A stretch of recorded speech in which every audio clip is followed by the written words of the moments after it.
A service of KIBMradio.com, the Internet's home for an all old-time radio.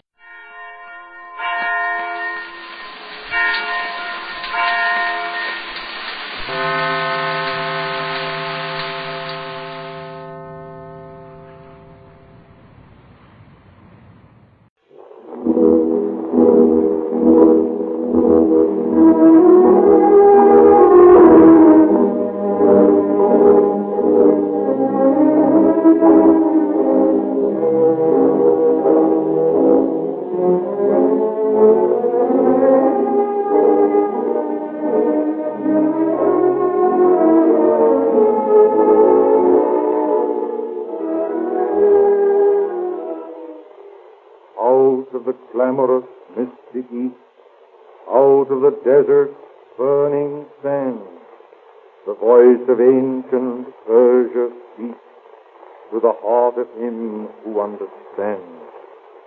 To the crunch of the camel's padded feet, neath the purple glow of starlit skies, 4 travelers in life's caravan meet in their quest for earthly paradise.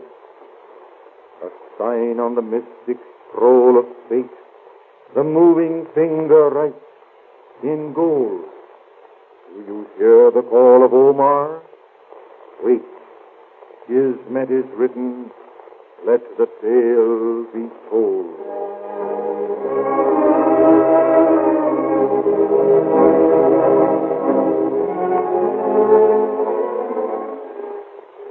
Omar, the wizard of Persia. Tonight we take you with us to the heart of the mystic East. Age-old Persia with its tradition, its glamour, its romance. Mysterious things are happening. A sinister plot is being hatched.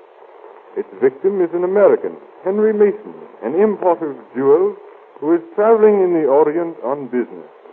Our story opens on the caravan route leading to Shiraz, a colorful town in Persia. Mason and his companion, Miss Elliot, an American missionary, are in conversation.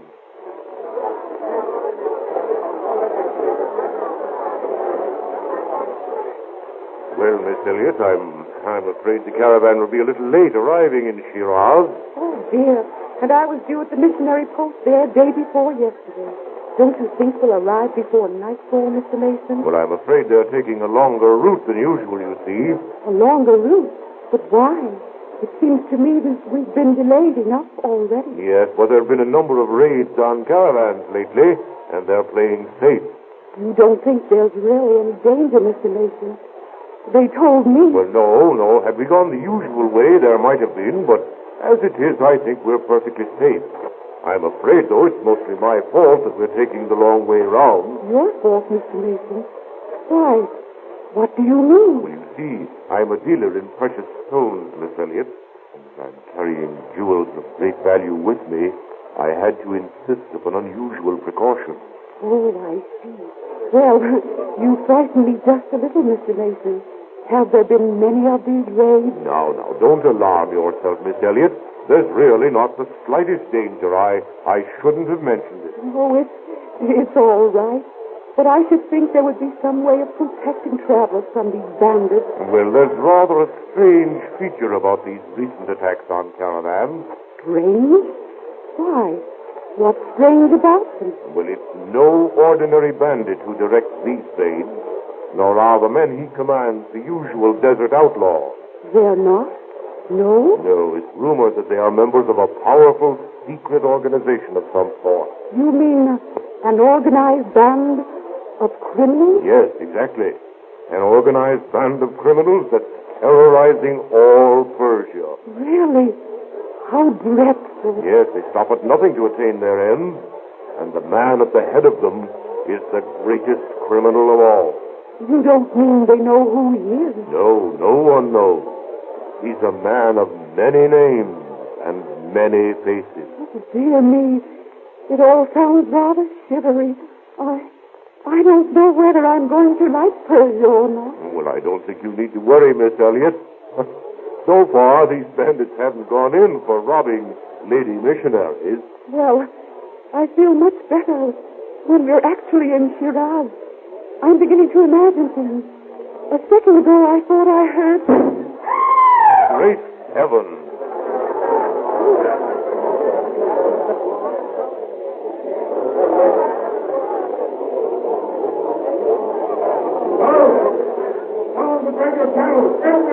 Oh, Mr. Mason, what'll I do? Oh, I'm afraid. Now try to keep cool, Miss Elliot. These outlaws are out for plunder. They don't harm women. If you keep quiet, you'll be perfectly all right. But they're firing on me. They're going to kill me. They're killing men. Here, down on the ground beside me, quickly. It's too late. They're coming. Oh, what do I do? They'll kill me. I know they're going to kill me. Now, look here, Miss Elliot. Look here. You've got to control yourself. You'll be all right if you keep quiet, I tell you. I'll stay right here with you and... Mr. Mason, they've shot you. Well, they've hit me in the shoulder, the dogs. Miss Elliot, my jewel, in this little box, will you... Do you want me to? Yes. Take them. Oh, he's coming. He's coming. The man in the mask. Oh, he's... What? You...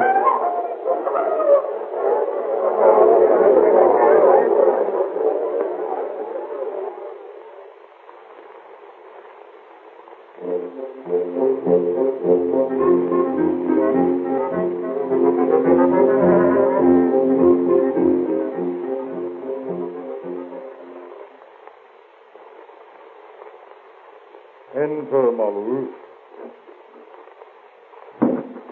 Wizard of the Ages, I salute you. Be seated, Malou. You were prompt to answer my summons. Yes, master. I have called you, Malou, here because I know you to be a good and worthy man. I thank you, master. Were I infinitely more worthy, I could not merit the kindness shown me by Omar the Wise. Malou, there are evil forces at work in the city of Shiraz. What do you say, master? Men with the hearts of serpents conspire against their brothers. It is to defeat their evil plans that I have called you here. You have but to command me, master. You have a friend, an American dealer in precious stones, whose name is Mason. Yes, I know him, master. An honorable man and a good friend. He has purchased many gems from me. Evil days have fallen upon your friend, Malou. Is it so, master? And yet, when last I saw him... When last you saw him, he was well and happy, yes. But then, he did not own the Emerald of Ill Omen. My friend Mason has purchased the Emerald of Ill Omen. You have heard, then, something of this emerald? I have heard gossip of it, yes. Men say that it is cursed. Men sometimes speak the truth, even in gossip, Malou. Misfortune has never failed to take heavy toll of those who own this fatal stone. You mean that my friend Mason is doomed because of his possession of this emerald? Unless we help him, yes. We must aid him, Malou. And in helping him, we shall be helping countless others. The curse of this stone must be removed for the sake of all humanity. And how will this be done, master? By returning it to its rightful owner. Who that may be, the fates have not as yet revealed to me. But, master, it will be simple enough to have Mason bring this stone to you. If I but tell him... It is not quite so simple as that, Malou. You must be wary. I see infinite danger ahead for Mason and yourself. Already, the American has had one narrow escape. What, master? Yes. There are those, and they are powerful, who would prevent the return of the emerald, who would divert it to their own uses. They will be your enemies. But how am I to know, master, who these enemies are? I will warn you, Malou, when danger is near. You, master? But I may be far from you. My bells, Malou, the mystic bells of Omar. They will call to you, and their meaning you will find in the mystic scroll I will give you. Be it so, Master. You are willing to undertake this service? Maluf is happy, Master, to be your servant. It is well. With the help of Allah we may succeed. But remember this. Men of the Western world are slow to believe the mysteries of the East. Mason will be unwilling at first to listen to you. You must point out the evil fortune this emerald brings to him and his loved ones. Persuade him to part with it for the good of all. You must make him know he shall not lose by it. I will do as you say, Master. And remember, heed the mystic bells of Omar. Obey their instructions implicitly. Here, Maluf. Here is the mystic scroll. It will make the meaning of the bells clear to you. I will obey, Master. Go now, Maluf. I will see what must be done to defeat those who devise a plan to defeat our purpose. Even now, they search for the emerald of Iloman. When the time is ready, Maluf, my mystic bells will call you. Allah be with you. Yes, Master. I will obey.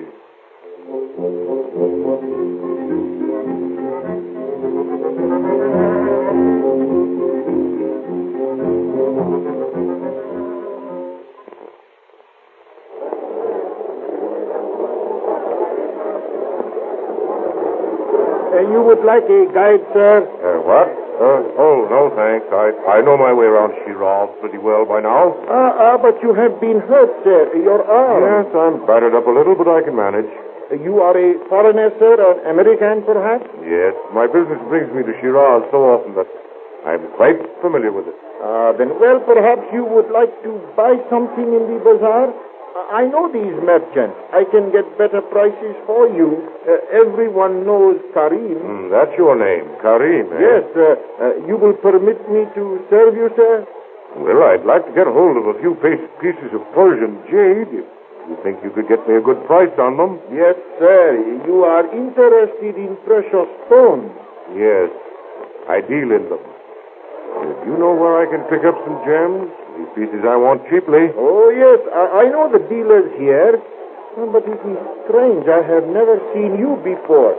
I have seen nearly all who buy gems, and I know nearly all who sell them. Yes. That's very interesting. But what about those pieces of jade? Say you can get them for me? Yes, if you will follow me. Come, this way. All right, but say, just wait a moment. There's a friend of mine coming this way. Maluf. Oh, Maluf. Oh, my son, my friend. I have been thinking of you. It is good to see you. But your arm, you wear it in a sling. What has happened? Well, my caravan was waylaid by bandits on the way to Shiraz. Oh, my friend. But how did you escape? Well, they left me for dead. I was picked up by another caravan, Maluf. There are times I wish they'd left me there. What strange words are these, my friend? Well, it seems, Maluf, I've had nothing but bad luck since the last time I saw you. This last blow was the most crushing of all. They took some of my most precious jewels, Maluf. All I had with me. Oh, my heart goes out to you, my friend. You're a good fellow, Maluf. But say, I'm just going to get a couple pieces of jade. Will you come with me? It won't take but a minute. This fellow here says... Why, is that funny? What is it, my friend? Why, he was here just a second ago. Said his name was, Karim, but now the beggar's completely disappeared. Karim, by Allah! The bells. I hear the bells of Omar. It is the warning. This man, Karim, see. You mean, Maluf, that you think... The bells, the mystic bells. What does the master say? 1, 3,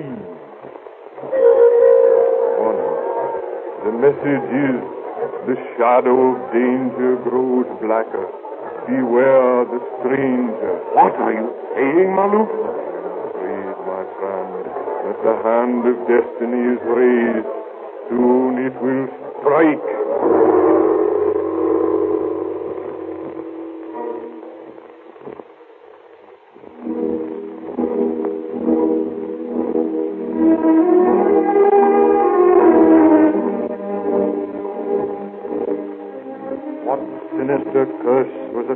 to the emerald. Don't fail to hear the next episode of this thrilling story.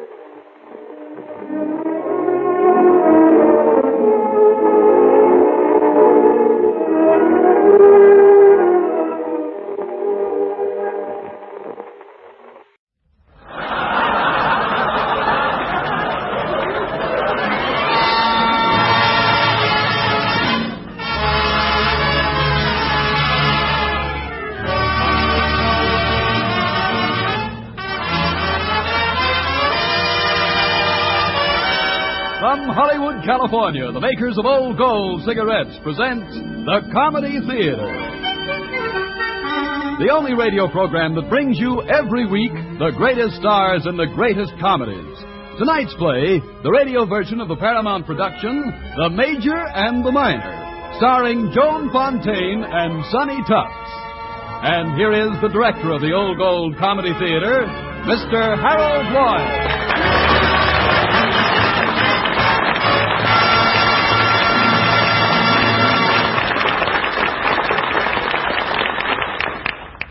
Good evening, ladies and gentlemen. Tonight we are very proud to present the lovely and very talented actress, Miss Joan Fontaine, who incidentally can currently be seen in the Hal Wallace production for Paramount, The Affairs of Susan. Appearing with Miss Fontaine is that rapidly rising young star, Sonny Tufts, whose fine performance in the Paramount Technicolor production, Bring On the Girls, has assured him of a top spot among the nation's stars. But now, on with our play tonight, The Major and the Minor. According to Webster, a wolf is a dog-like animal of the genus Canis. Well, obviously, Mr. Webster never moved in the same circles as Susan Applegate. Like our little boy in the fable, Miss Applegate has done nothing but cry wolf, wolf since her arrival in New York, but with a lot of reason. However, from now on, things are going to be different for Susan. Just this morning, she was hired by the Resplenda Hair Conditioning Institute, an organization that boasts a selected and gentlemanly clientele, as you are about to discover. Hello. I'm Mr. Osborne. Come in. Yeah. What's your name, pretty maiden? Applegate. Just Applegate? Nothing in front of it? Miss. Well, that's positively terrific. I always say, give me any girl with a sense of humor. Is that what you always say? No, sometimes I just say, give me any girl. I can see you're very broad-minded. Wonderful, wonderful. You know, Miss Applegate, I've got a feeling that this marks the start of a beautiful friendship. Yes, sirree. We've got to drink to that. What'll it be? Bourbon and ginger ale? Mr. Osmond, aren't you forgetting something? Ice cubes? No, your scalp massage. Now, Miss Applegate, mustn't be impatient. First, we'll have a little drinky-poo, then we'll have a little bitey-poo. Mr. Osborne, you're going to have a little egg shampoo. Poo. I am not. What do you bet? Anything you want to bet. And I won't lose either. Miss Applegate, if you put that egg on my head, I shall have to report you for this. Do you know what that means? Yes, I know what that means. I'm going back to Stevenson, Iowa.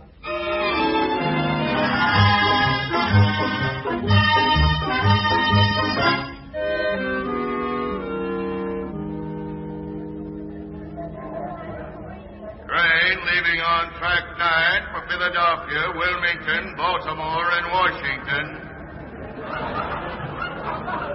One day, Coach. Stevenson, Iowa, on the 5:25. Here you are, miss. Thank you, and here you are. $27.50 on the nose.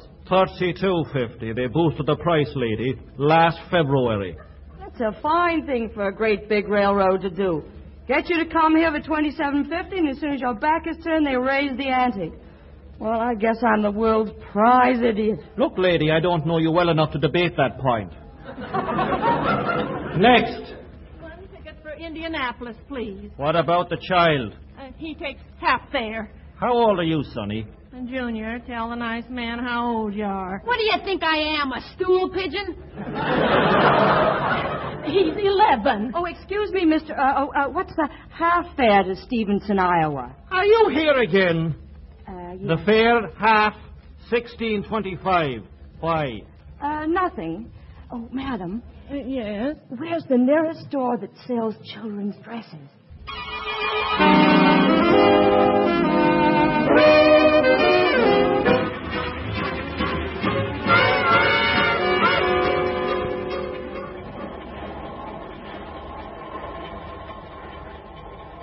Tickets ready. Tickets, please. A casket, a green and yellow basket. Tickets, please. Here you are, mister. Half fare? Uh-huh. How old are you, miss? 12 next week. So you're going to be 12 next week, huh? Uh-huh. I'm going to have a party and a cake and candles and presents and everything. When were you born? Quite a while ago. What year? Oh, let me see. 1945 minus 12, 2, 5, put down 3, 9, carry. Oh, 1933. You look kind of filled out to be only 12. How do you explain it? Vitamins. Vitamins? A and B and gland trouble. The gland trouble runs in the family, and so do I. Hey, come out here, come out here. Hurry! Oh, that was close. Hello. What's the matter, child? Are you lost? Well, sort of, kind of. Well, maybe I can help you. What's the letter on your mother's drawing room? I'm not with Mother. I'm alone. Well, where's your ticket? The man took it. Conductor? Well, suppose we ring for him. Oh, no, please. I don't like him. Why not, child? Well, he's a Jap spy. That's what he is. He's really like measles in Dick Tracy. Oh, you poor dear. What's your name, child? Susan, only they call me Susu. Well, Susu, since you lost your ticket, you're going to sleep right there. What? Oh, no, I couldn't. In heaven's name, why not, child? There's an extra berth. Oh, well, you're awful kind, but my mother told me, well, after all, you are a strange gentleman. Well, permit me to introduce myself. My name is Kirby, Major Philip Kirby. Pleased to meet you, Major Kirby. Well, thank you. I'm assigned as an instructor at the Wallace Military Institute, and though not for long, I hope. I just spent a week in Washington trying to get a transfer. Oh, gosh, all the way to Washington just for a transfer. I could have got you one from the streetcar conductor. Well, now that we've dispensed with the formalities, suppose we go to bed. Major Kirby. Now, Sue, don't call me Major. It makes me feel positively ancient. Just call me Uncle Philip. Uncle Philip? That's fine. Now, have you got a nightie with you? Yes, Uncle Philip. Well, why don't you go in the washroom and change? You sure it's all right? Perfectly. Just sing out if you have any trouble with your buttons. I haven't had any button trouble for a long, long time. Well, hurry, dear, and Uncle Philip will tuck you in. Oh, you really don't have to. Nonsense, child. There's no trouble at all. It'll be a pleasure. That's exactly what I was afraid of.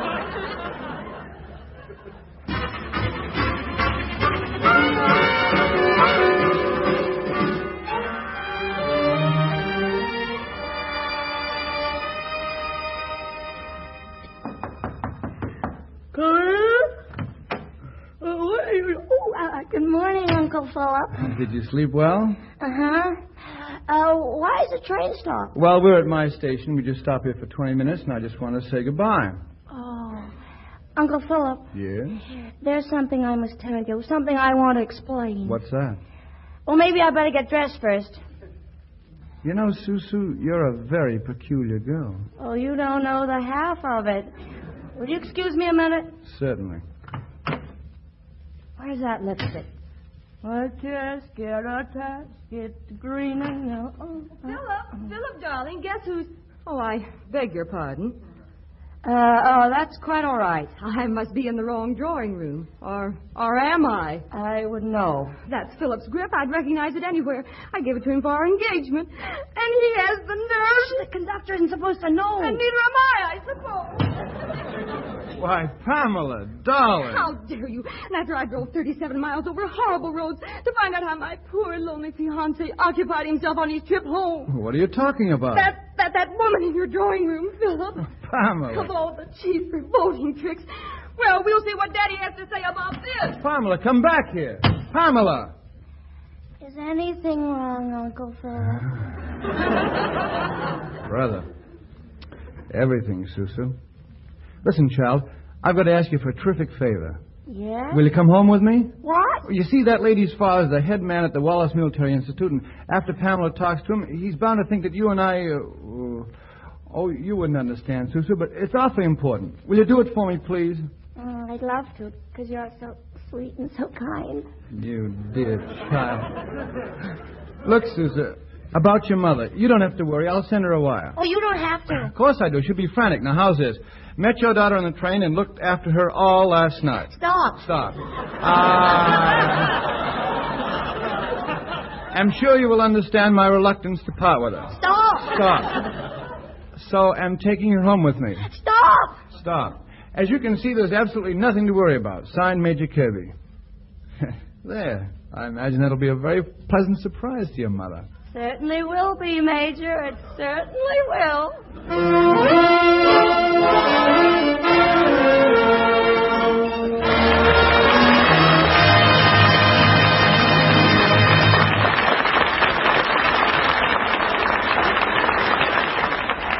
Well, it does appear as though the major may be in for a minor surprise and the minor may be in for a major surprise. It's all according to how you look at it. Isn't that so, Bob Williams? Why, yes, and many women have their own way of looking at things, too. Now, you take the case of the woman who's worked all day fixing up a swell dinner for company. Well, at the last minute, the company calls up to say they're not coming. So, does this woman get herself into a stew? Does she boil over and throw pots and pans out of the window? No. She just relaxes and says to herself, Why be irritated? Light an old gold. Naturally. Because, smokers, an old gold has all the ingredients for real pleasure. Grand extra flavor, plus special protection against cigarette dryness. You see, Old Gold's blend of great tobaccos, including a touch of tasty Latakia tobacco, is conditioned with the special moisture-protecting agent we call apple honey. Made from the juice of fresh apples, it helps prevent cigarette dryness. So, for a better, keener, tastier smoke, light an Old Gold. And remember, while we're producing all the cigarettes possible without sacrificing Old Gold quality, our armed forces get first consideration. At the same time, we're doing our utmost to assure fair distribution of remaining Old Golds. So, if you must be content with substitute brands today, be content to know that tomorrow, if you ask, your dealer may have Old Gold.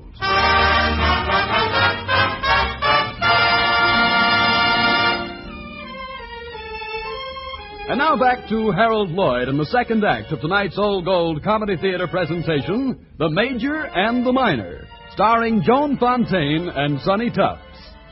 All right, Mr. Lloyd? So, a reluctant Susan Applegate finds herself a guest at the Wallace Military Institute, at least for the weekend. Even Pamela has relented and, desiring to make Susu comfortable, has installed her in her young sister suit Lucy's room. As our scene opens, we find Lucy and Susu talking. Oh, Lucy, what a pretty room. And look at the teeny-weeny goldfish and their flopsy-mopsy tails. And look at this itty-bitty one. He wants his din-din. All right, sister, let's can the baby talk. Well, Lucy, what do you mean? You're not 12 just because you're acting like 6. Oh, really? I don't know what you're talking about. I think I'm going to swoon. I mean, I actually am. It would be wasted on me, sister. I'm not a Sinatra fan. See all those books? Biology and anatomy. I'm a scientist like Madame Curie. And you expect to fool me? Why? Look at yourself.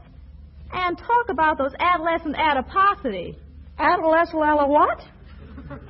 Baby fat to you. Well, it's completely disappeared. How old are you anyway? 20? 25? Oh, okay, Madam Curie. What's your price? I warn you, I'm a little strapped for cash. That's the reason for this get-up. My dear child, blackmail as such holds no appeal for me. You mean you're not going to tell your sister? No. I don't get it. We scientists have a name for a girl like Pamela. I'll spare you the Latin. I don't think you'd understand it. But translated, it spells stinker.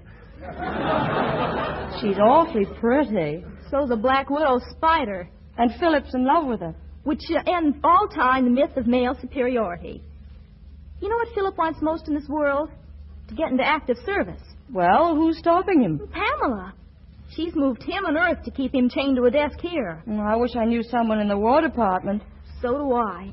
Anyway, I can't stand Pam. Well, for Philip's sake, I hope you work something out. Who would that be? Probably the surprise Uncle Philip promised you. Come in. Miss Applegate? Yes? It has been suggested that the most intelligent member of the Cadet Corps convoy Miss Applegate on a tour of inspection. Well, I don't know. I really... May I assure Miss Applegate that she will find Cadet Lieutenant Osborne not only extremely witty, but plenty good-looking, too. In certain circles, he's considered very charming company indeed. Well, all right. When will he be here? Miss Applegate, I am Cadet Lieutenant Osborne.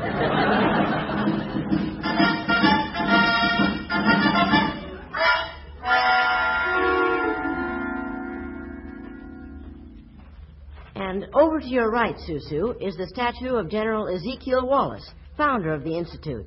A great man and a great soldier. Tired? A little. Then, why don't we sit down? An excellent idea. You know, Susu, had General Wallace been alive, he would have been in Berlin by this time. Really, Lieutenant? Of course, I have my own theory about the German debacle. Now, allow me to illustrate. Now, let's assume your lips represent the heart of the city. Now, the right flank of our army is represented by my right hand. An encircling movement develops. Hey! At the same time, the British second is crouched ready to spring. And before you know it, they take Berlin. Why, you little devil!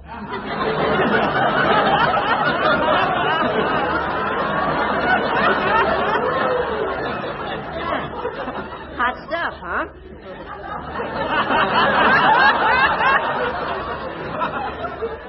Cadet Osborne. What? Oh, Uncle Philip. Major Kirby. You may consider yourself relieved of this detail and report to your barracks. Oh, very good, sir. Hello, Uncle Philip. Hello, Susu. Enjoying yourself? Uh-huh. We were playing games. So, so I noticed. Susu, maybe we ought to have a heart-to-heart talk. You see, you're a very pretty little girl. Am I? Of course you are. You've got...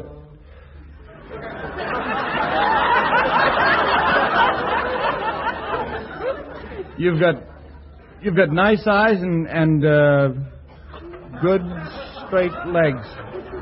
Major. Susu, what I meant was, well, if a boy tries to kiss you, you ought to do something about it. What? Well, maybe if you made yourself a little less attractive, or you could bite him. No, couldn't do that. But if you were to... Susu. Do you know what you're doing now? No, Uncle Philip. Well, stop doing it anyway. It's not right. Why? Well, it's bound to give a man...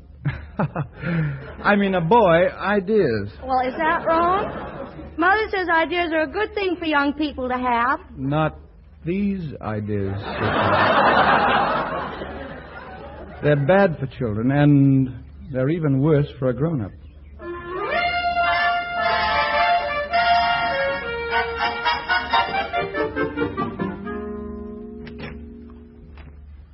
Hello, Lucy. Hello.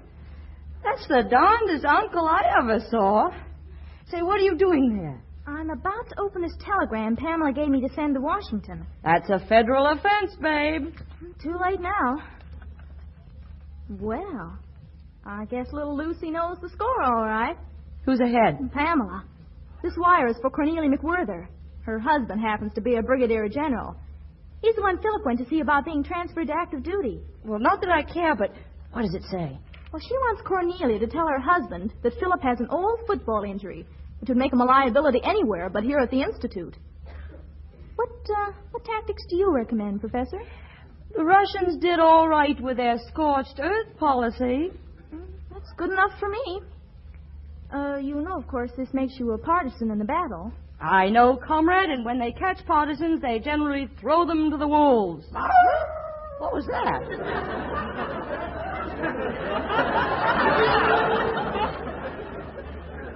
That was your escort. My escort? Well, didn't Philip tell you? No.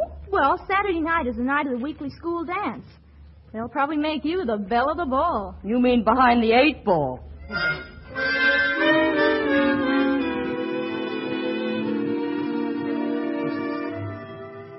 Susu, did anybody ever tell you the way you make with the feet is strictly out of this world? Oh, Lieutenant, how you do carry on. I'm serious, Angel. I've been looking for you all my life.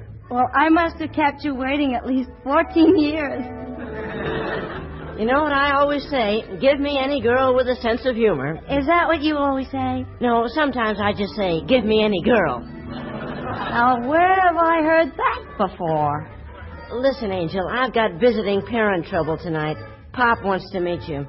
Hey, Pop, come on over here and look what Junior found. Well. Hello, my dear. Hello. Oh, hello. You know, it's a funny thing, but haven't I had the pleasure before? No, I don't think you have had the pleasure. Well, I could almost swear that. Listen, Pop, I saw her first. Your face is so familiar. Well. Oh, there you are, Susu. I was looking Oh, for Uncle Philip, this is our dance, isn't it? Uh-huh. Will you excuse me, please? Now, where did I meet that child?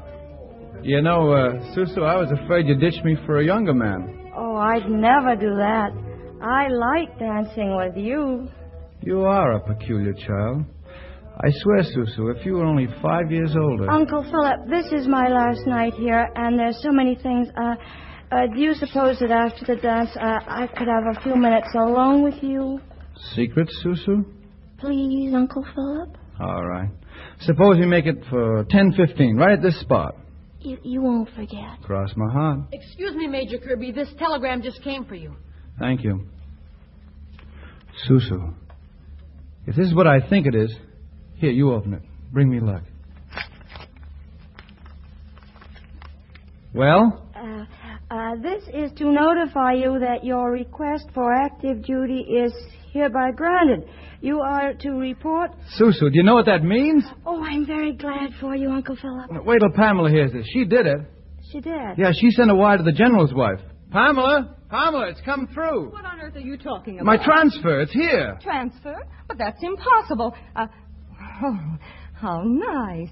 But aren't you forgetting something, Philip? There was the little matter of our wedding. Well, we can get a license in the morning and be married tomorrow. And maybe Susu can be the flower girl. No thanks. I don't understand you, Pamela. Didn't you want me to get this transfer? You sent the wire to General McWhirter. So I did, but I was obviously sabotaged. Susu, would you have any idea who's responsible? Well, it really doesn't matter now. Oh, yes, it does, darling. This is war, Philip. And in wartime, we hang saboteurs.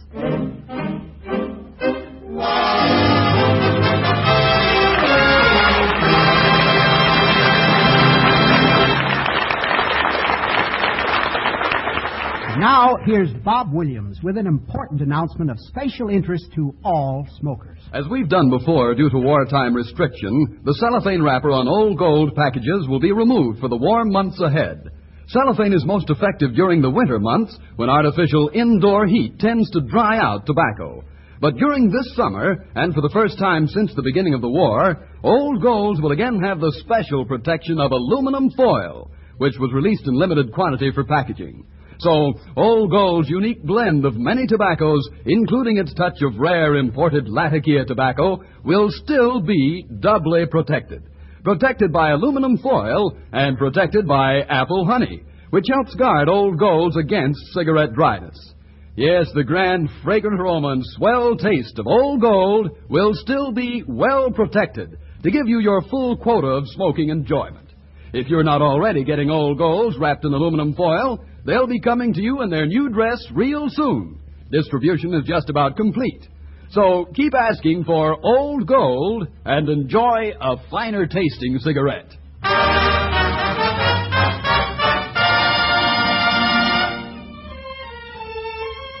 And now back to Harold Lloyd and the third act of tonight's Old Gold Comedy Theater presentation, The Major and the Minor, starring Joan Fontaine and Sonny Tufts. All right, Mr. Lloyd? So it's an open declaration of war between Pamela Hill and Susan Applegate, and the battle is about to be joined. At H hour, 10:15, Susan is ready to go over the top. She stands at the door to the armory where Major Kirby is waiting for her. Her plan of attack is to reveal herself in her true colors, and very pretty colors they are at that. Major Kirby! Major Kirby! Hello, Miss Applegate. Oh. I thought it wise to postpone your appointment with Major Kirby. I told him the excitement of the bells was just too much for little Susu. She had quite a tummy ache. Oh, I see. I wouldn't go yet. Maybe we can have a little chat. I had a very informative one before with Mr. Osborne. So, naturally, it comes as no surprise to me that the little caterpillar turns into a beautiful butterfly at 10:15. All right, let's drop the cat and mouse stuff, Miss Hill. I make a very bad mouse. All right, Miss Applegate. What do you think will happen to Major Kirby's career when they find out about that night on the train and is bringing you here to associate with 300 innocent children? Oh, you know he hadn't the faintest idea.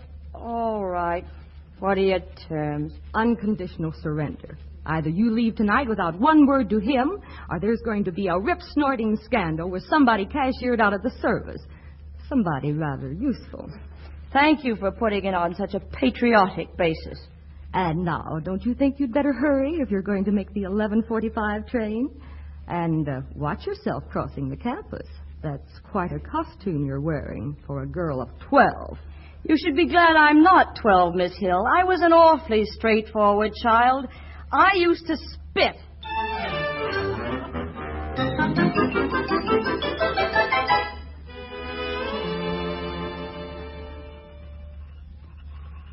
What's the matter, lady? You look worried. I am. I was wondering whether I could have missed the 11:45. No, she'll be along any second now. Thank you.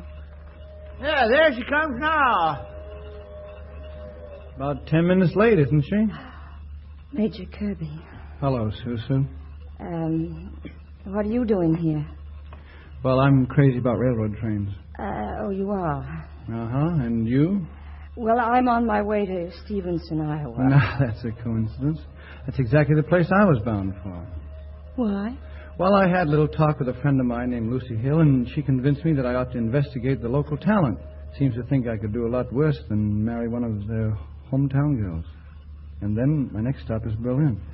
Well, if you're planning to visit Berlin, I might be of some assistance. You know the town? No, but I have my own theory about how it might be captured. Now, assume your lips represent the heart of the city.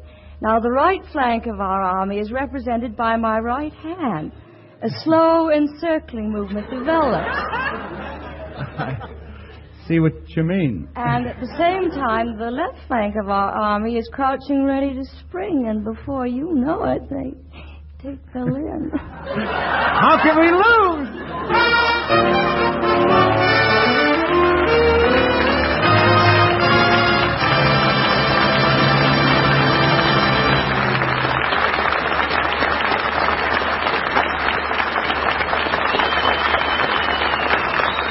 Well, so ends the story of the Major and the Minor. And to Joan Fontaine and Sonny Tufts, our thanks for a most entertaining half hour. Next Sunday night, we are very happy to welcome Mr. Edward G. Robinson in a radio version of the Warner Brothers picture, A Slight Case of Murder. Good night, folks. Until next Sunday. See you then.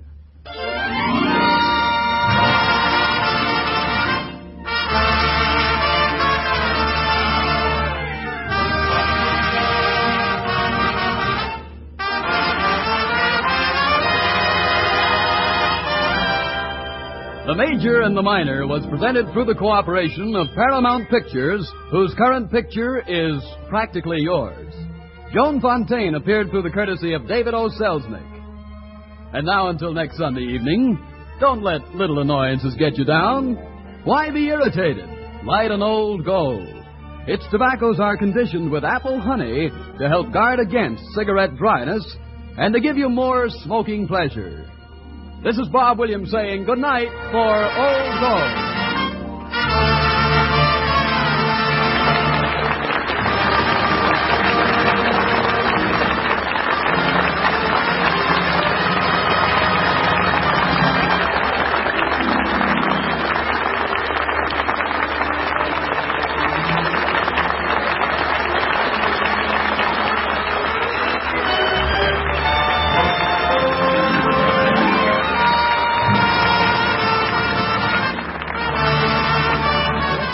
National Broadcasting Company.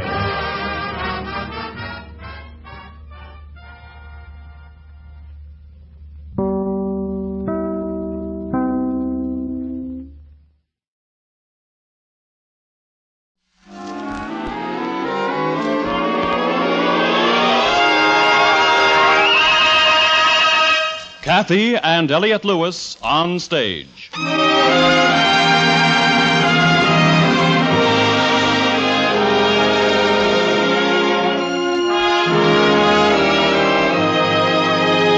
Kathy Lewis, Elliot Lewis, two of the most distinguished names in radio, appearing each week in their own theater, starring in a repertory of transcribed stories of their own and your choosing.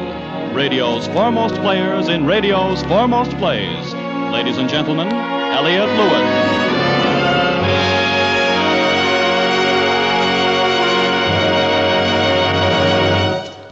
Good evening. May I present my wife, Kathy? Good evening. We're privileged tonight to welcome a writer new to our on-stage series. His name is Arthur Ross. His credits are formidable, and I'm sure that his name is familiar to many of you listening. Arthur very successfully, we feel, accomplished the nearly impossible. He wrote a play about three people that has a new premise. The play is called And a Fond Farewell. And we're going to do it right now.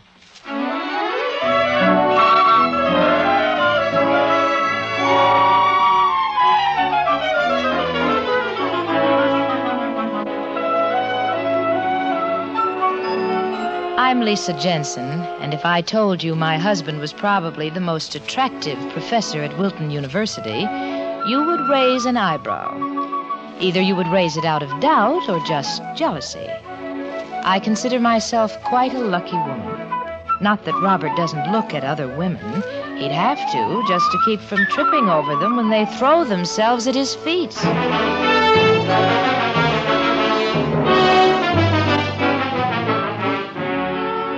Isn't Lisa beautiful? If I told you my wife was probably the most beautiful professor's wife at Wilton University, you would raise an eyebrow. Either you would raise it out of doubt or just plain jealousy, especially during the summer. Why? Well, don't you know? Didn't you ever notice what summer dresses can do for a woman? They make the plain woman attractive, the attractive woman pretty, the pretty woman beautiful, and the beautiful... that's Lisa. Move over. Let me sit on the edge. I always thought a man's patio was his castle. Lying in the sun is everybody's castle. Move over. Your voice has that frightening note of a woman who has just proven her husband wrong. Doesn't happen every day, at least not to me. Not with a husband who's a professor and knows everything. Who thinks he knows everything. If I knew everything, you wouldn't stay married to me for 3 minutes. You mean happiness in our 20 years of marriage has increased as our intelligence diminished? Oh, dear. I don't know much about inverse ratios. That belongs to the mathematics department, and I'm only a drama professor. Since when have you demoted yourself from dean of the drama school to professor? Since you walked out with that album of photographs, I was absolutely positive had been destroyed at least 15 years ago. Wait till you see some of them. Oh, wait, just a minute. Don't flip through them so fast. You look wonderful in that one. I look awful. These days, college girls are much more relaxed. Who's that? You, darling. At our wedding reception. Oh. Isn't that funny how 20 years can obscure one's memory? I didn't remember that picture being taken. You didn't even remember it was taken at the moment it was taken. Champagne, you know. Yes. Champagne. Oh, and there we are. The happy trio. Oh? What's wrong?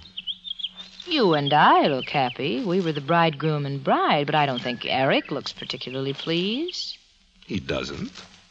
Well, I mean, he was in love with me, wasn't he? Well, he was. He was. And I won you away. I stole your heart from under his very eyes. I don't know what's so funny. Poor Eric left town 2 days later, hasn't been back since. Poor Eric? Yes, poor Eric. Poor indeed.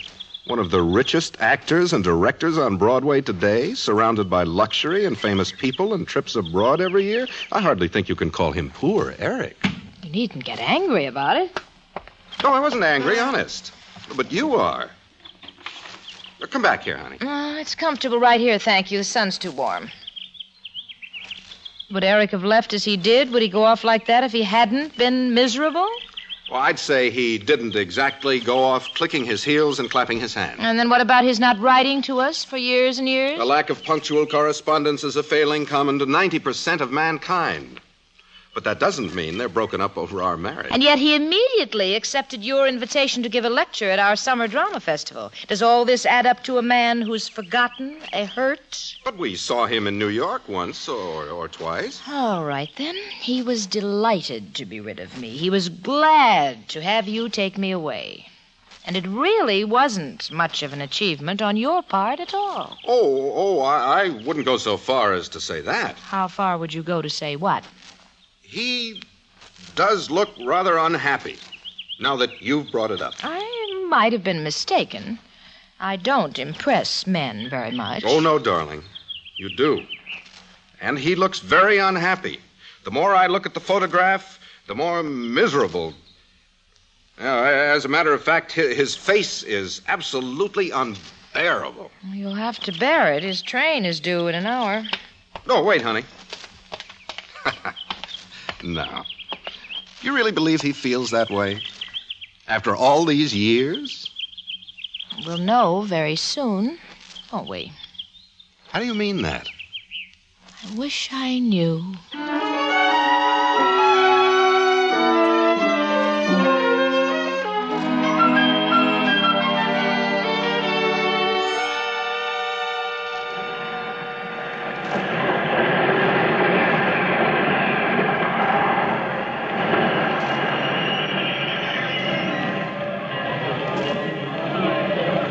I don't see him. The train just stopped. Give him a chance. Maybe he isn't coming.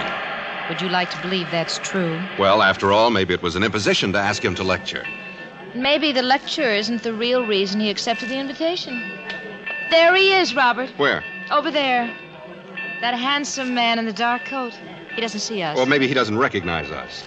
That's quite impossible. Or he doesn't want to recognize us. Or perhaps he expected me to come down here and meet him by myself. Well, test him. See if he gets back on the train. Lisa! Lisa! And Robert, my old friends, my good friends, my wonderful friends. It was awfully good of you to accept our invitation. I've been waiting for one for years. And Lisa, lovely Lisa. Oh, how often I've thought of you. How often, Eric? Why, so many times. Many more times than an old friend of the family should think of the wife only. That's very sweet, Eric. Isn't it, Robert? Good old Eric. Yes, sir. Isn't it, Robert? It always is. Fine, fine. It's just fine. You haven't changed. For a moment I thought, there's witty Robert talking like any stuffy fellow. But when you needle me, when you pop my ego, then I know I'm back. I'm home again. Right? Oh, yes.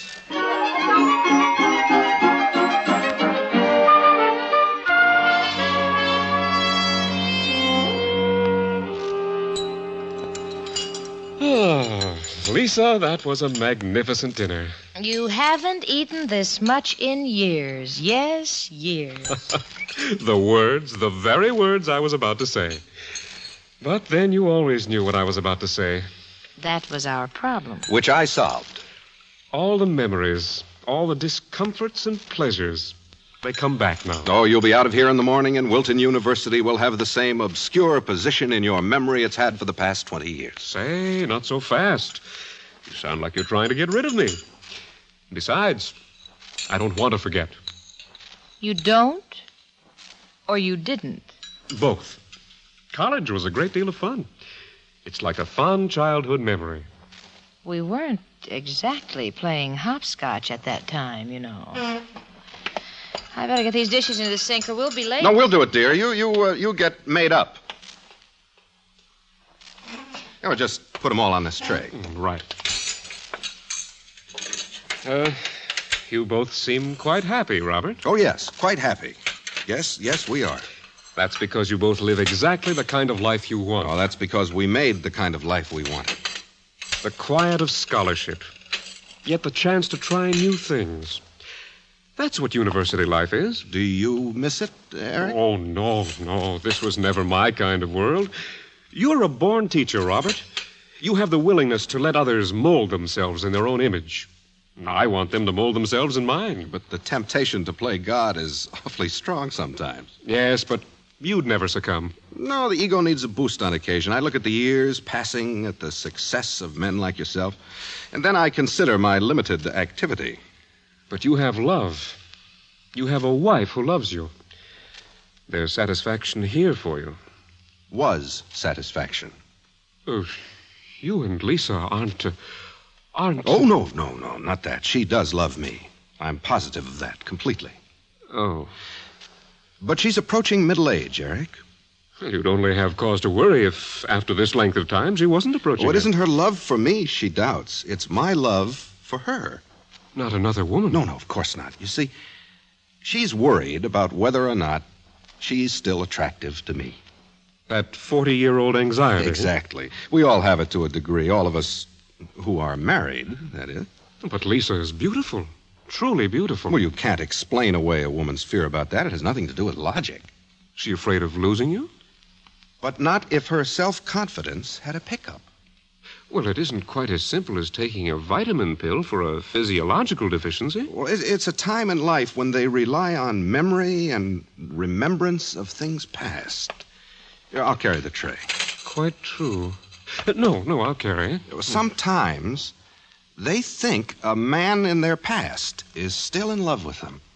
It's happened often. Especially if it's a man who became famous, who is desired by many women. French literature has recorded such events for centuries. The way Lisa thinks you're in love with her. I beg your pardon? Well, of course it's absurd. It is absurd, isn't it? To my knowledge, it isn't quite accurate. Let me jump you for a moment. You're sure? Oh, no need to be concerned. No need at all. Not at all. Well, of course. We're both old friends. And getting older by the minute. We understand each other. Perfectly. I haven't lifted a tray since hazing days, remember? Oh, yes. And we understand Lisa from different viewpoints, but we understand her needs. Oh, yes. Then, you wouldn't mind sometime during your visit here to say, imply that you still have perhaps too intense a memory of your youthful love for her. Oh, no, it's nothing. It's cheap pottery dishes. What happened? Robert, are you all right? Fine, dear. Everything is fine. I'll be down in a minute. You must admit it's rather an unusual request. Oh, yes, indeed. But then you always were an unusual man. Well, not always. It's a development of recent years. The direct result of being married to Lisa. There must have been an easier way to keep from washing them. Well, I always smash dishes before I give a lecture. It's a habit. I thought he'd broken himself of it. Just put away the perishables. We'll pick up the pieces later. Yes, right. Eric? Yes, Lisa? Do you realize this is our first date in 21 years?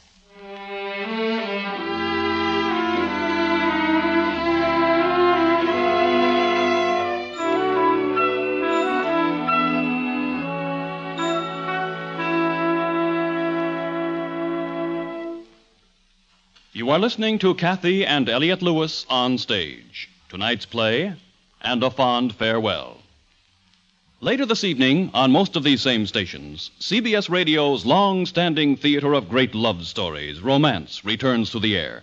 Listen this evening for Latin Affair, a story of Latin America diplomacy, the higher diplomacy of romance. Yes, beginning tonight at the Star's address, listen again for CBS Radio's Romance.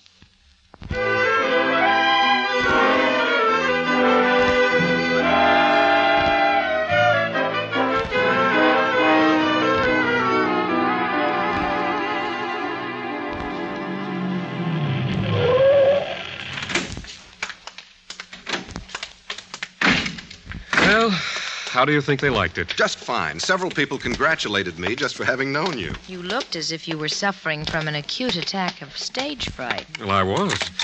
Being a character in a play poses no problem for me. But playing yourself is frightening. How did you know that? A direct quote from yourself as a college student. It's funny how easy it is to forget. So many things.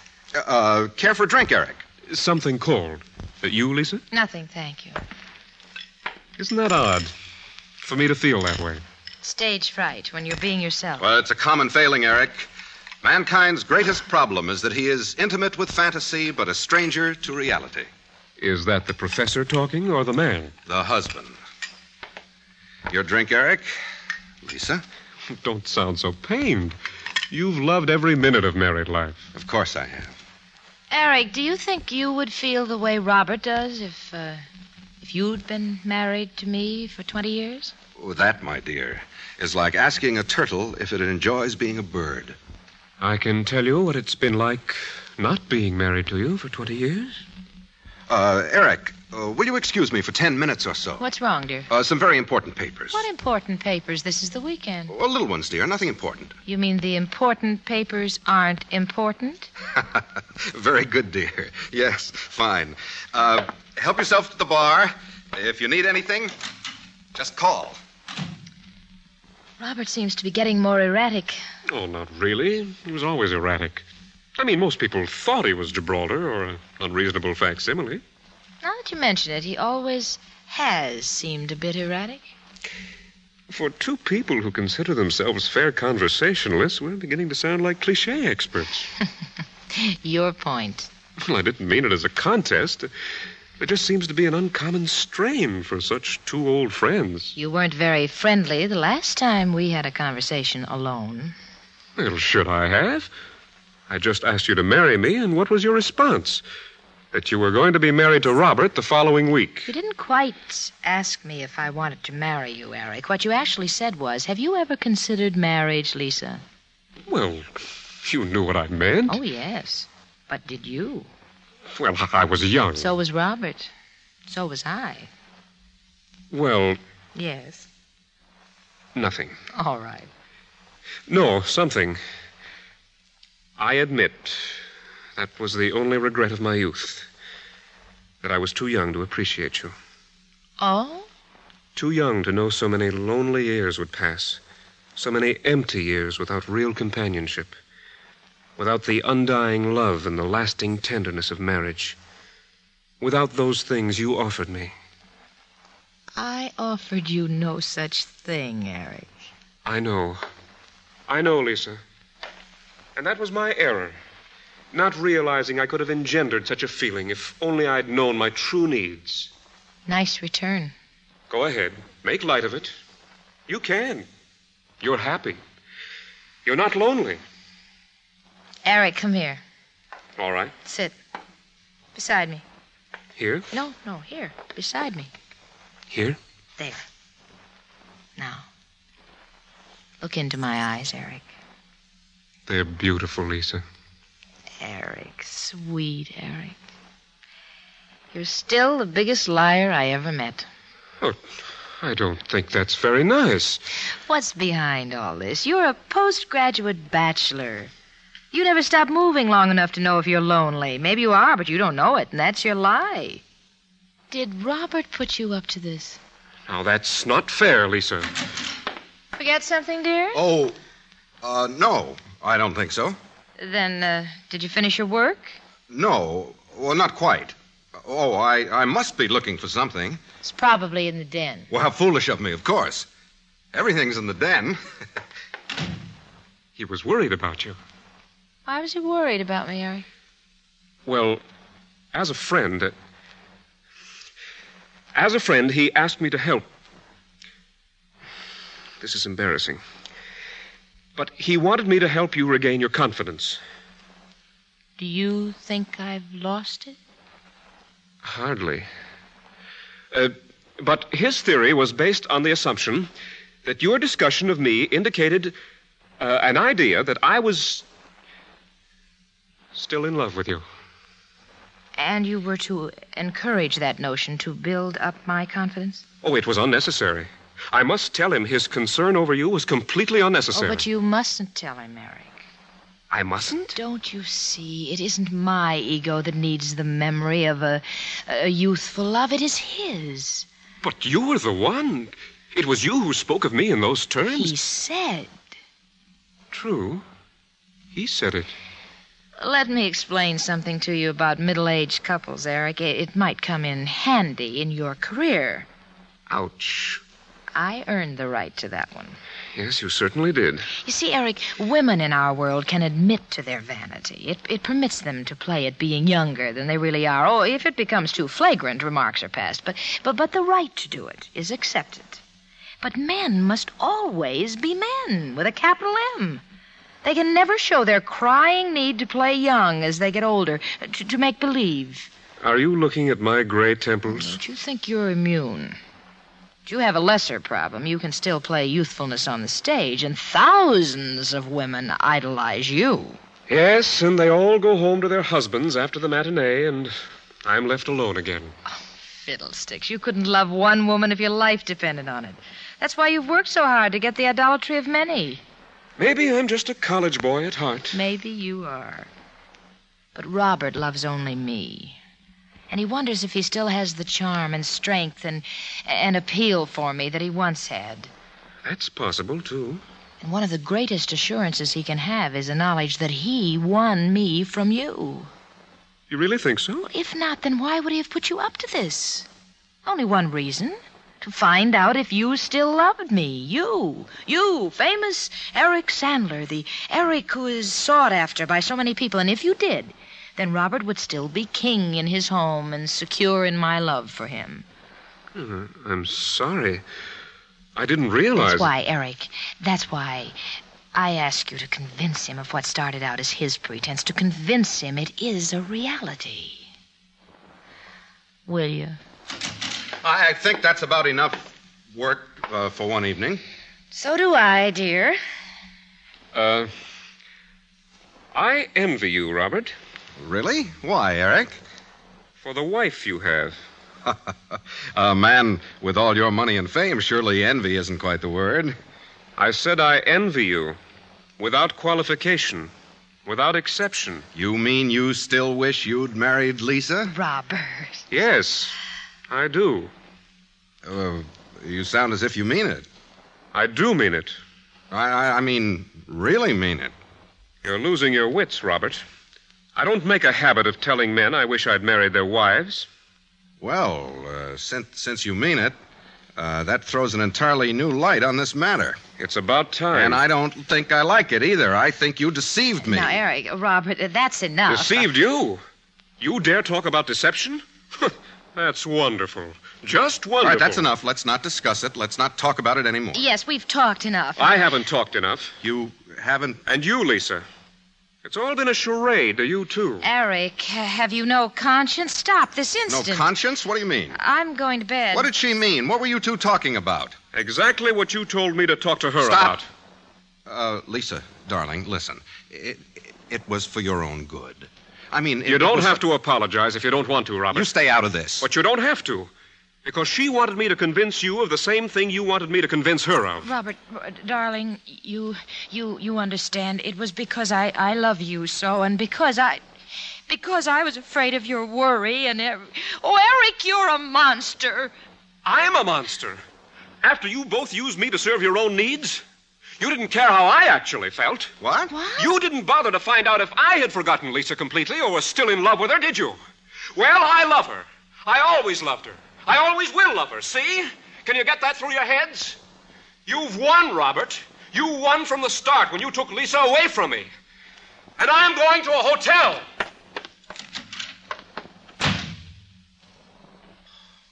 I never realized.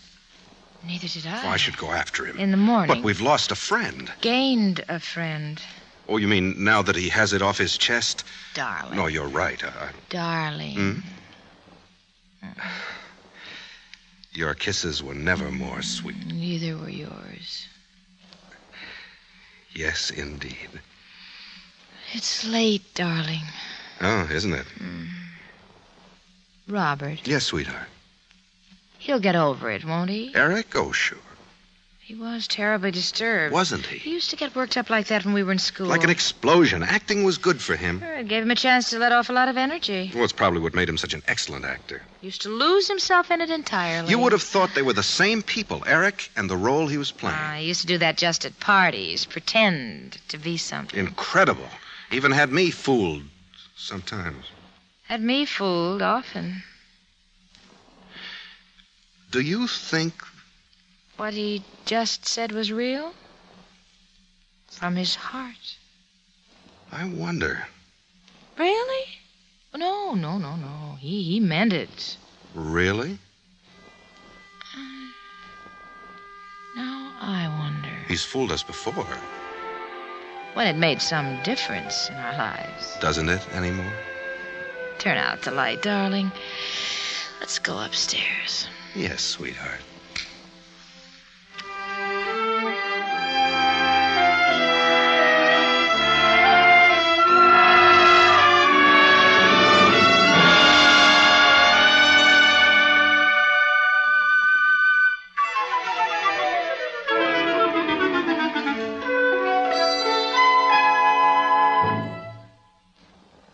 And A Fond Farewell, starring Kathy and Elliot Lewis on stage.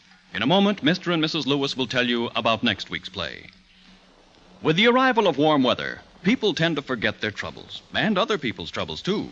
We go off for the pleasures of the beach, the forests, and the countryside. By all means, let's get the most that life has to give. But let's keep the need of the Red Cross, the continuing need for blood, somewhere in our minds, at least once this summer. Give a pint of blood through your local chapter. Don't forget, disaster waits on no season. Give blood during the summer, too. And now, once again, Kathy and Elliot Lewis.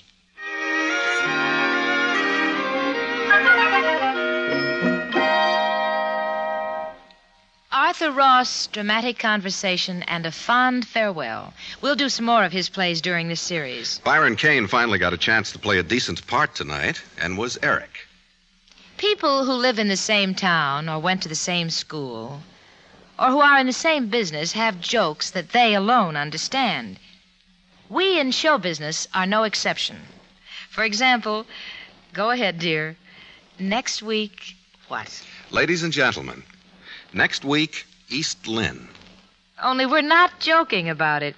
East Lynne is a fine old play, and we asked Richard Chandley to dust it off a little and bring it down to size. Fred Steiner, who composes the beautiful musical scores you hear each week, has done the same thing with some melodramatic themes your parents and grandparents used. So that we can say to you, next week, East Lynne. Until then, thank you for listening, and good night. Good night.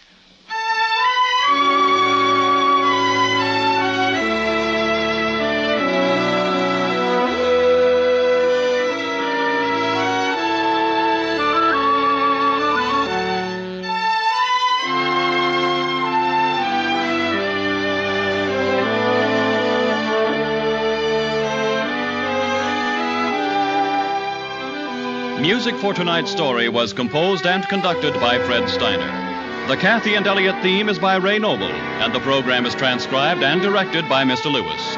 Gil Warren speaking.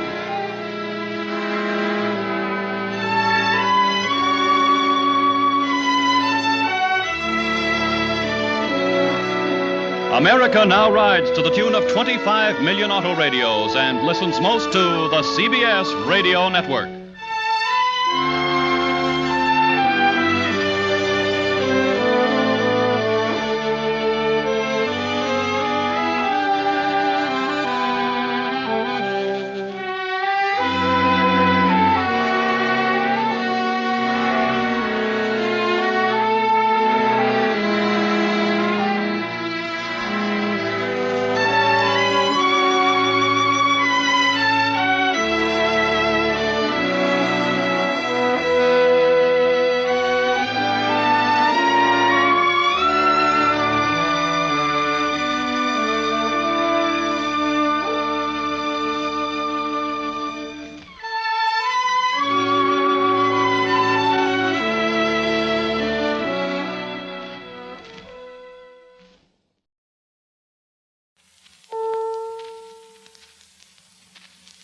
The Columbia Broadcasting System presents One World Flight.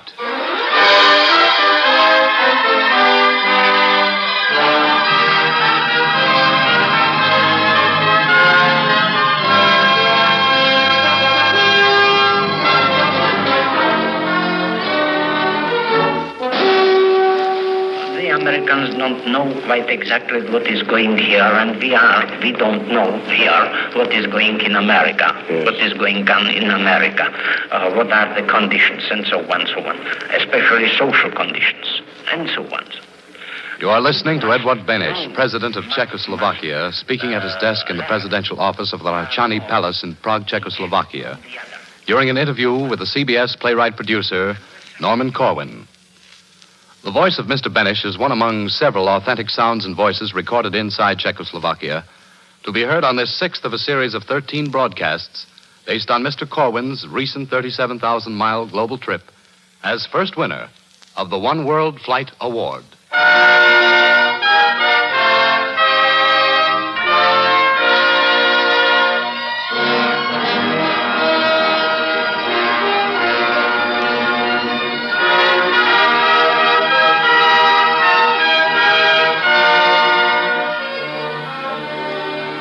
This is Norman Corwin.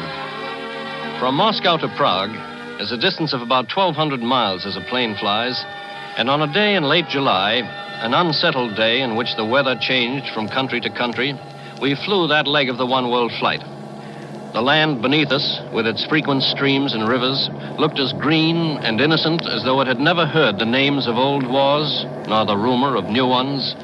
Yet not long ago, over every inch of the distance we were consuming so quickly and comfortably, armies had fought, blood had mixed in the streams and rivers, villages had been sacked, cities bombed. A dead man for every foot of the way. We flew over White Russia, Poland, a thin slice of Germany, crossed the Czech border, and soon sighted the Vltava, better known through music as the River Moldau, coiling around the terraced hills of Bohemia. And then, in a matter of minutes, the towers, bridges, rooftops, chimney pots of Prague.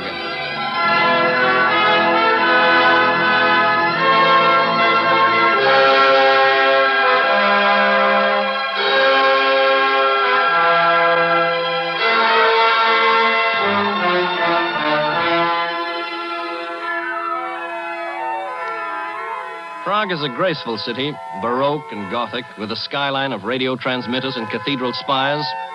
Its ancient history is obscure, but Czechoslovakia's modern history the whole world knows only too well.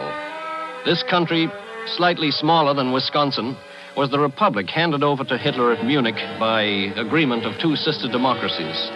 It was the vortex down which all of Europe was to be drawn.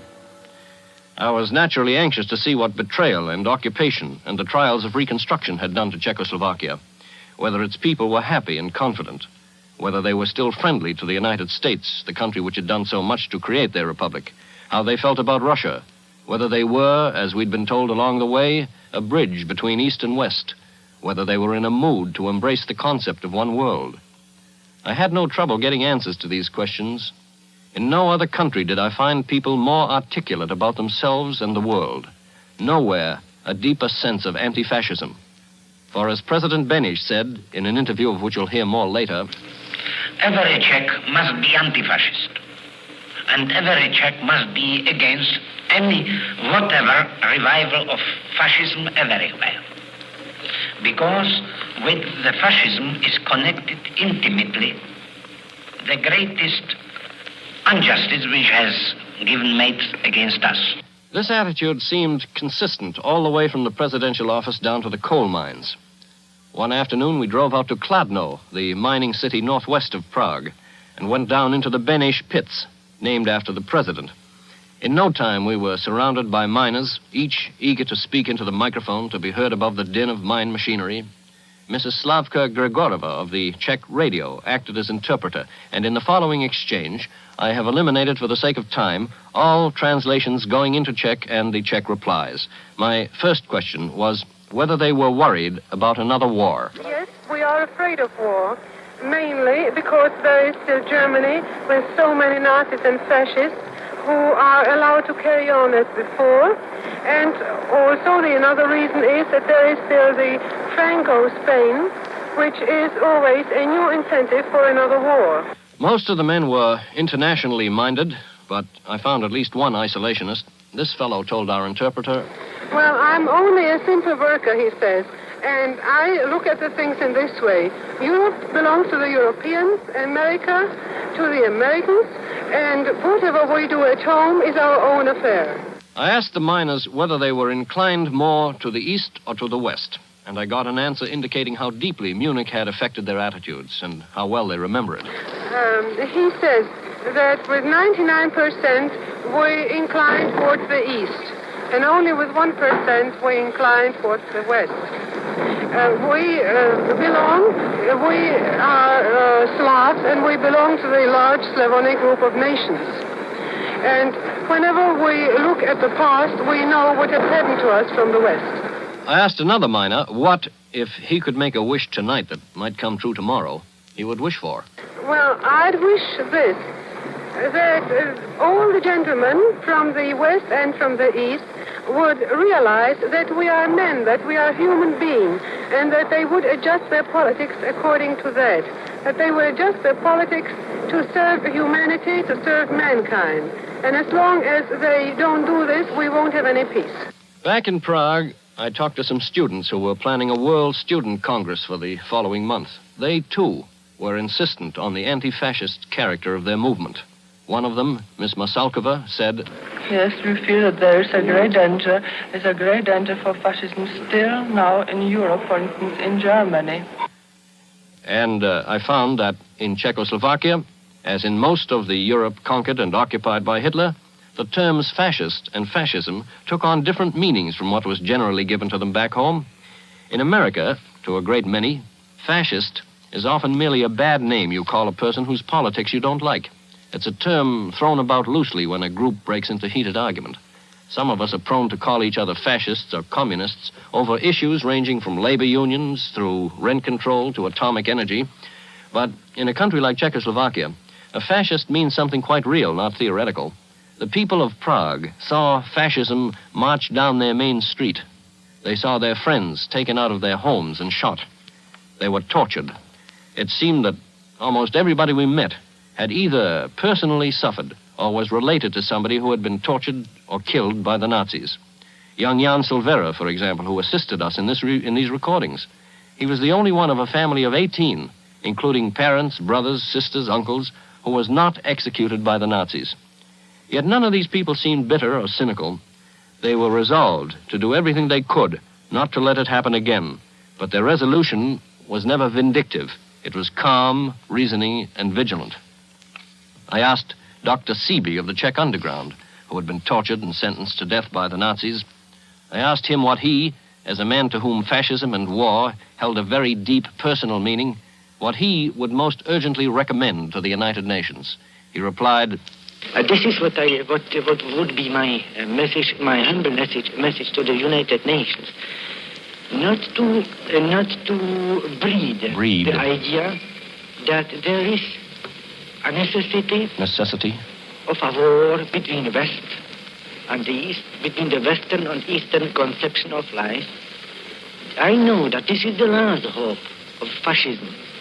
They do everything, especially in Germany and in any part of the world, to breed this conception." One day, Bill Kugelman of the American Embassy drove us out to the town of Dobrich to visit a palace occupied by an association of Czech writers. The drive began in the heart of Prague, which city is as noisy as it is beautiful, and that's getting into a lot of noise. This recording of normal morning traffic will give you some idea.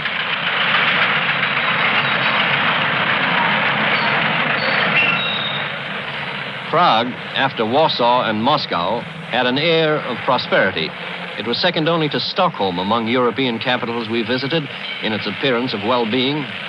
Stocks seemed to be high in the stores. Produce was plentiful.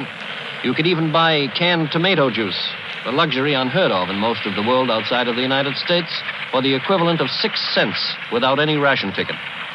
We drove through busy, narrow streets, past a monument enshrining the first Russian tank to enter the city in the battle for liberation, then into the outskirts, and we followed a bank of the Vltava to the countryside, to the romantic, non-political bohemia of song and legend. We went through magnificent pine groves and wound among wooded hills.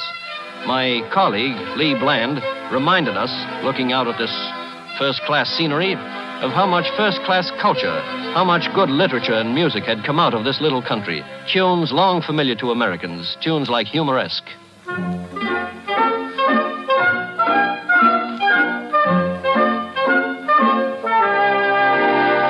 And the dances of the Barted Bride by the Czech Smetana.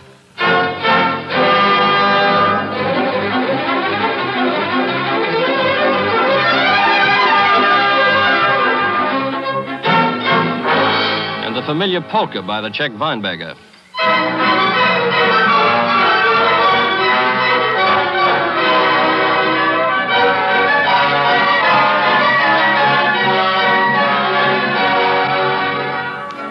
Czechoslovakia is understandably proud of its artists, and it seems generally to take loving care of its culture, at least if its treatment of writers is any indication.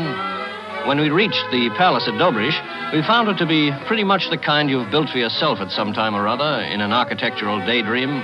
Big, sprawling, opulent, with formal gardens and a swimming pool, library, ballroom, marble bathtubs and all that.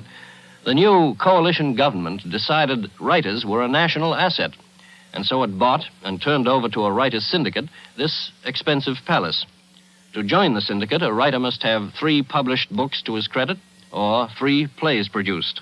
Then the writer may, if he chooses, live at this palace for a stated period of the year, meals included, with or without family, for $2 a day.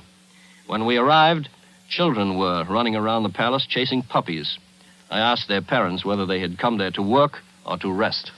When they came here, they called it a house of recreation, but they hope it'll develop into a house of creation. And now it seems that really people are beginning to work here, and when you awake in the morning, you can hear about 10 typewriters rattling away, so it looks as though something was going to be created here. For a whole afternoon, we talked with a score of poets, novelists, essayists, playwrights, and it was pretty clear that they had a highly socialized sense of art. A young woman novelist, Miss Stenglova, had a personal formula for the relationship of the individual to the state. I am a Czech, and whatever happens to my nation happens in the first place to me. So that all I can do with my work is to say I am a good Czech. These writers, like most people we met all the way around the world, were very curious about America, and their curiosity took the form of direct questions.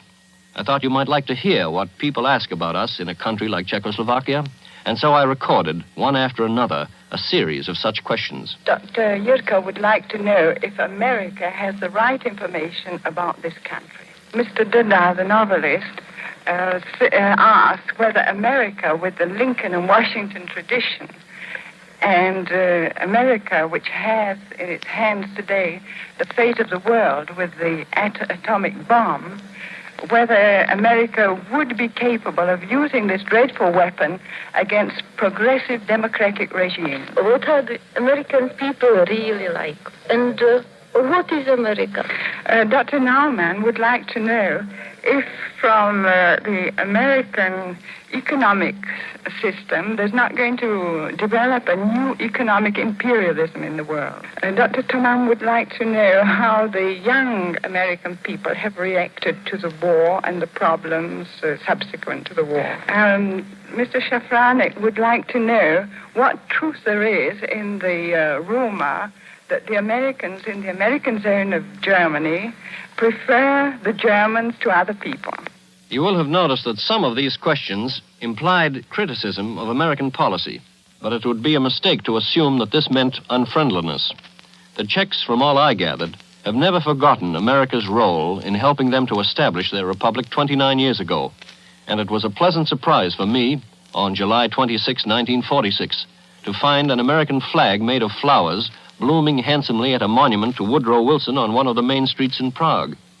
I mentioned this in the course of an interview with Jan Papanek, Czech minister plenipotentiary, and he remarked, "Yes, and they are rather proud of it. They did not change. They continue to have the same feelings toward the United States. They appreciate, are thankful for all the help they have received during the war from them. And this flag is only a small sign of what they feel, what they express, and will be expressing in the future. Mr. Papanek described the changes in Czechoslovak's economy brought about by the coalition government, a government consisting of 4 parties: Social Democrat, National Socialist, not in the Hitler meaning of National Socialist, by the way, People's Catholic, and Communist, with the latter holding a plurality in the number of seats. Mr. Papanek said that these changes, such as nationalization of heavy industries while retaining free enterprise in most of the lesser categories, were for the good of the country, and though they were at variance with American practice, need not alienate the friendship of Americans. We hope that America will understand us. We are trying to reshape our national, our economic life. We are trying to do it for the best of our people, of all of them, and we are set to succeed. As an American interested in prospects for one world, I shared with other Americans in that country a sense of pride in the example of a scientific body working there at the time. This was the medical mission of the Unitarian Service Committee, a group of outstanding American doctors who had volunteered to bring to the Czech people some of the techniques and drugs from which they had been cut off during the long Nazi occupation. These doctors, working without compensation and taking time away from their practices at home, lectured to medical faculties of universities, performed operations, and conducted clinics.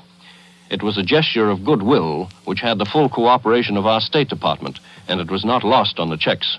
One of several appreciative articles to appear in the Czech press was entitled, "This is what international relations ought to be." Mixed in with the warm sentiment toward America of the Czechs we met was a genuine love of Franklin Roosevelt. And typical of its expression was a statement by Bretislav Prokoska, president of the Czech Society for International Relations. We met in his office, and the noise is that of traffic in the street below. As the people of United States of America concerns, I would only have this wish. They should be all in their feelings to our country in this manner as the late President Roosevelt was. We know very well that Roosevelt was one of the best friends of our country. And if there hasn't been the personality of Roosevelt, I don't know how this last war had finished. This reverence for the memory of Roosevelt was shared by most of the Czechs we met, including the first citizen of the country, President Edvard Beneš. We went to see him one day in the presidential palace. The appointment was made informally through our friend Kugelman at the American Embassy. No pass was required. Nobody challenged us at the gate. If there were guards about, I didn't see any.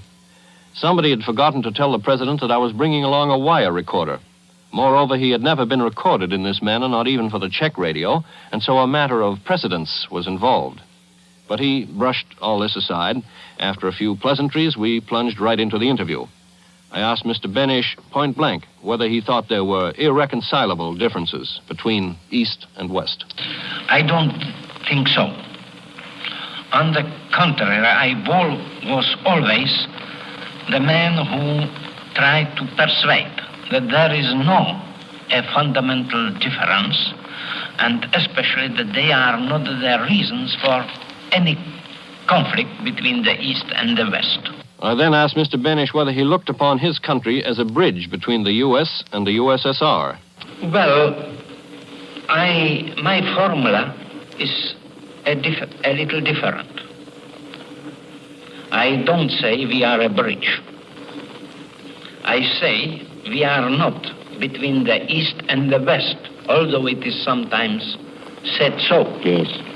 I say that we are between the Russians and the Germans. Yes. On the West, we are surrounded by the Germans. In the east, we are the neighbors of Russia, Soviet Russia. Yes. And I say, if any possibility of a reconstruction of Germany will arise again, yes.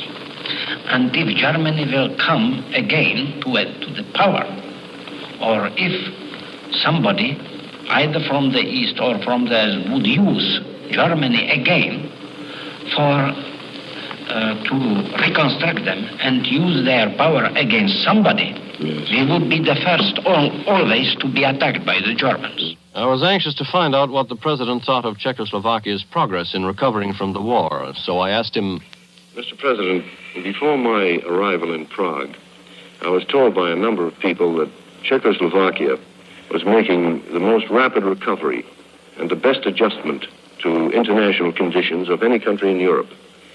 Is this true? And if so, to what do you attribute it? According to my view, it is true. The reasons are rather complicated and numerous. First of all, we have not been devastated by the war in such a degree as many of the European countries were. Yes, I see. Second, the German occupation has strengthened the morale of Czechoslovakia. The third reason was that we have felt that in Norway we have contributed to the general disaster of the world and of Czechoslovakia. As you know, according to my view, the war began with Munich. The president then emphasized the importance of remembering what Munich had meant to his country. I must emphasize that if America and if the public opinion in America this once more imagine what meant Munich for a small nation. Again and again, this plea was made by Czechs of all walks of life. In effect, they all said, please tell Americans not to forget what happened at Munich and the circumstances under which it could happen again. Tell them to try to understand that our attitude toward foreign policy and home economy is different from theirs because our experience was different. The last interview we had in Czechoslovakia was with Professor J.B. Kozak, lecturer in political philosophy at Charles University in Prague. He criticized both the American and Russian definitions of democracy and went on to state the Czech position. In the United States, too much of equality has been sacrificed to liberties. In the Soviet Union, maybe too many liberties have been sacrificed to the ideal of equality. For the time being, we must place the emphasis on the freedom from want and the freedom from fear. You will understand us. But we are determined to implement all the four freedoms. And we shall do so in this country. Take my word for that. The professor said he knew America well, having spent some years in this country, including a period on the faculty at Oberlin College. Out of what he had observed of world affairs since he had last been in the United States, he posed 3 questions to Americans at large. They were these. President Roosevelt, whom I loved very much, once said that the only thing we must fear is fear. How many of you Americans have fear? My second question. I would start from a similar statement. The only persons we should distrust are those who sow distrust. How many of you trust those who are sowing this international distrust? My third question.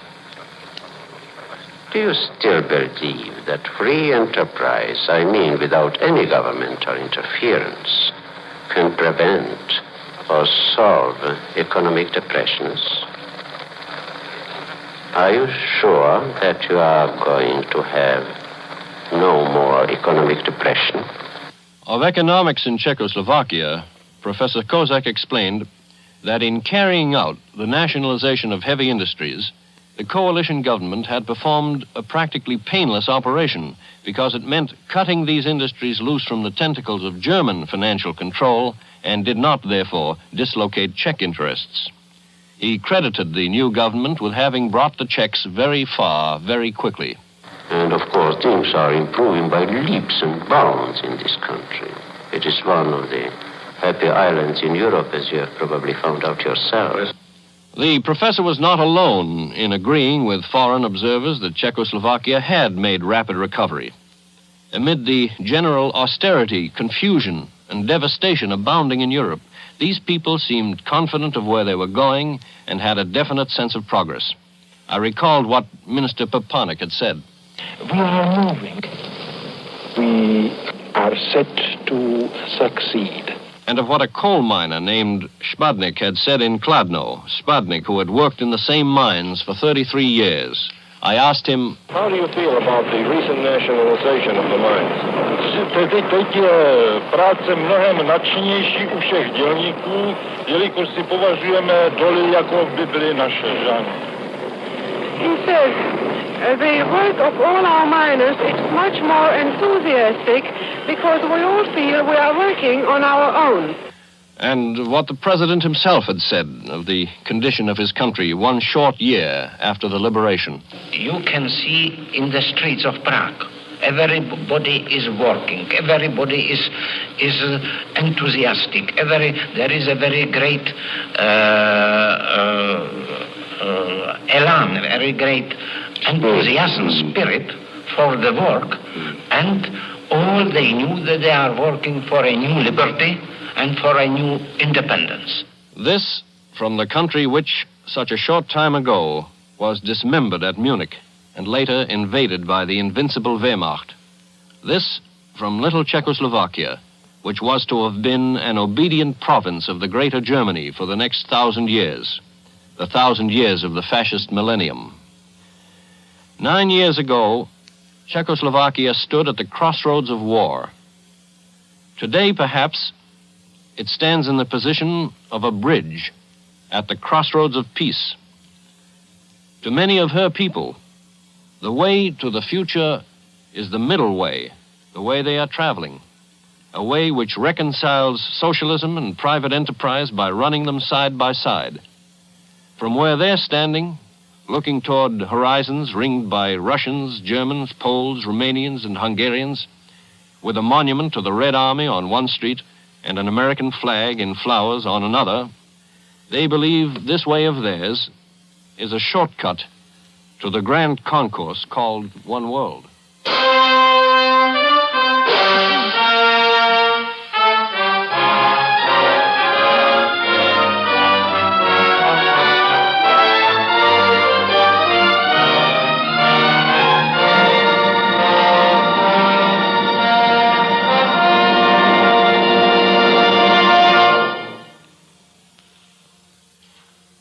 You have been listening to Norman Corwin, first winner of the Wendell Willkie One World Flight Award, in the 6th of a series of broadcasts based on his recent 37,000-mile global tour. All recorded voices heard on this broadcast were transcribed in Czechoslovakia. Next week at this time, One World Flight visits Italy. Tonight's musical score was composed and directed by Alexander Semler. Guy Della Chappa was associate director.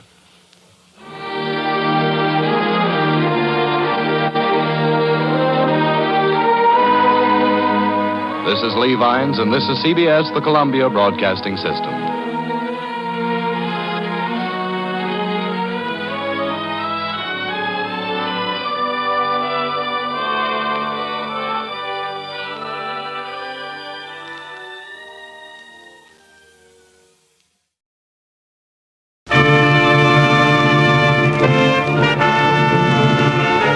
Superstition on the air.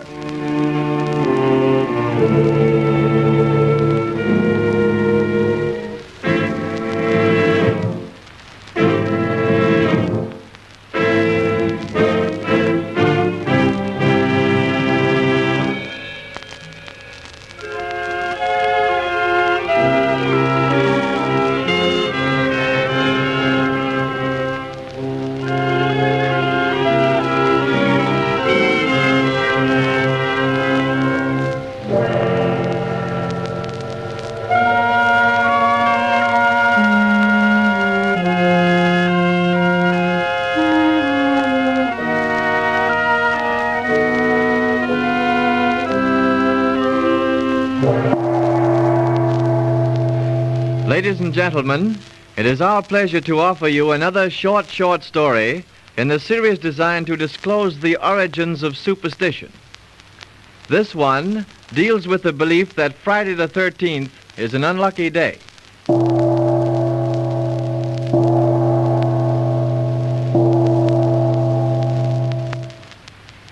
Henry, aren't you ready yet? Your breakfast will get cold. Hurry now. I'll be with you in a minute, Doris. Oh, every time you have a day off, Henry, it takes hours before I can get the housework started, and it upsets Oh, darling, I'm sorry.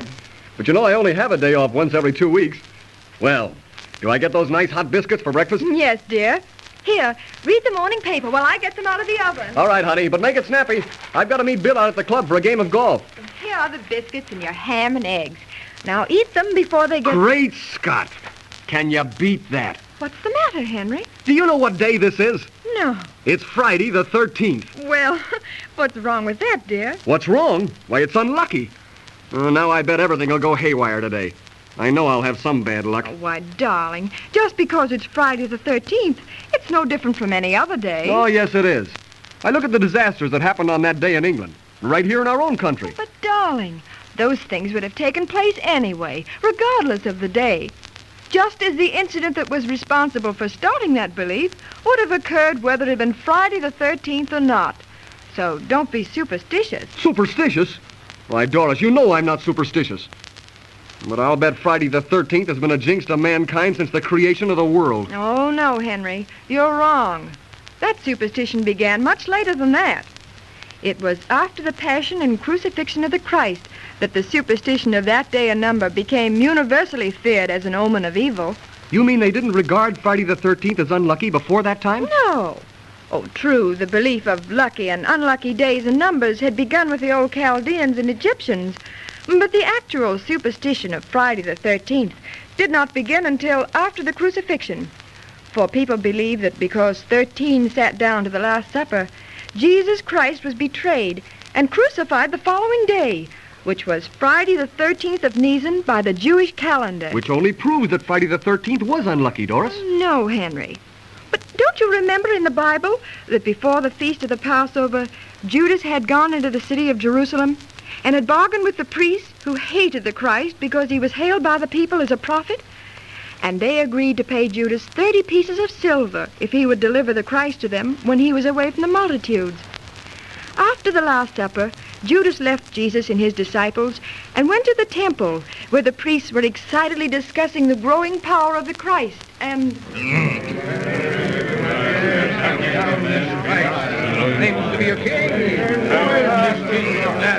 Silence, my brethren, silence.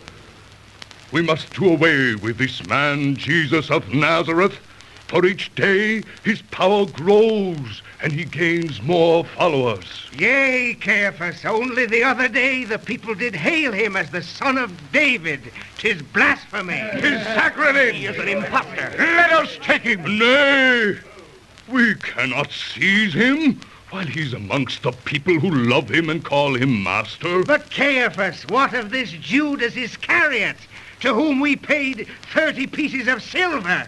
He promised to deliver this Jesus of Nazareth unto us. Yea, Joshua, but we must have patience, for I did caution him to wait until the time that his master would be alone, so as not to cause a tumult among the people. Caiaphas, Judas Iscariot is here. He would speak with thee. Bring him before me at once. Now, my brethren, perhaps this Judas brings the news we're waiting for. Greetings, Judas Iscariot. Hast thou brought good tidings unto us? Yea, Caiaphas. Tonight as we sat at supper, I learned that the Master doth go into the Garden of Gethsemane this night to pray there, alone. Now is the time to take him. At last. But, Judas, how will the soldiers know thy master? I will go with them and greet the Master with a kiss. By that sign they will know him. 'Tis well spoken, Judas.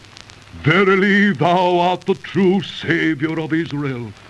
Now thou must go with the soldiers to seize this Jesus of Nazareth before he suspects that something may be amiss by thy absence and elude us. Nay, Caiaphas, the master doth know I will betray him. What? Meanest thou hast allowed him to suspect thee? Nay, but at supper tonight he did prophesy that one of his disciples would betray him. And when we all asked who it was, he said softly unto me, What thou doest, do quickly. And did the others know 'twas thou who would betray him, Judas? Nay, for he whispered unto me. And when I left, the disciples thought that I did go on an errand for the master. Oh, then we must act quickly, for verily this man is empowered by the Prince of Darkness. Elias, take Judas to the soldiers, now, so that they may go at once to seize his master. Yea, Caiaphas, come with me, Judas. But Caiaphas, dost thou not fear that the people will cause a tumult when they learn that their master hath been taken? We must prevent that, Joshua. But how, Caiaphas? Thou and the other priests must stir up the people to lust for his blood. 'Tis easy to sway the emotions of a mob if ye work cleverly and carefully. Ah, thou art wise, Caiaphas. We must act quickly, Joshua, and crucify this man before another sun sets. Otherwise, 'twill be too late, for the holy Sabbath begins then. Thou art right, Caiaphas. We can do nothing on the holy Sabbath. 'Twould be a sacrilege. Nay, Joshua, but we must not fail. Tomorrow, Friday the 13th of Nisan, we will have crucified this Jesus of Nazareth upon the Mount of Golgotha, the place of the skull.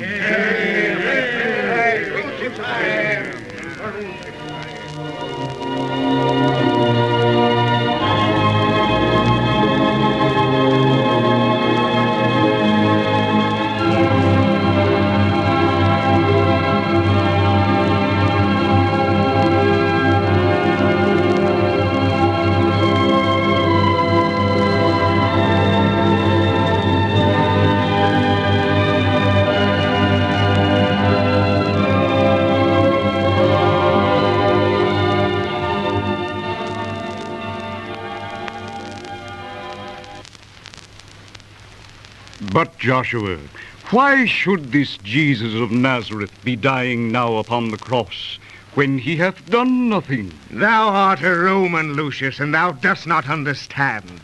This man hath called himself the King of the Jews and the Son of God. 'Tis blasphemy. But, Joshua, I have heard that he hath performed many wonders and done much good among the people. Ah, Lucius, he did say he would destroy the temple and rebuild it again in 3 days.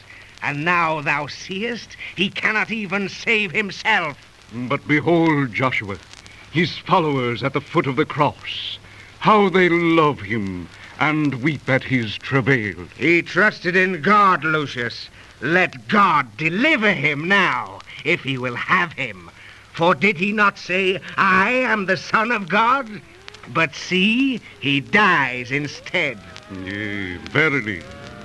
Oh, how darkly overcast is the sky, Joshua, and each hour it doth grow more black. Yea, Lucius, and the evening hath not yet come. But look at Jesus of Nazareth. He is dead now, for the soldier hath pierced his side with a spear. Behold, Joshua, the rocks are rent asunder, the earth doth tremble, and the skies roar with a mighty wrath. Truly, this man was the Son of God. Verily, Lucius, I cannot understand. See the people, how they cry out with fear and beat their breasts. Alas, Joshua, this day, Friday the 13th, will go down in the records of time as a day of ill omen. For verily, we have crucified the Son of God.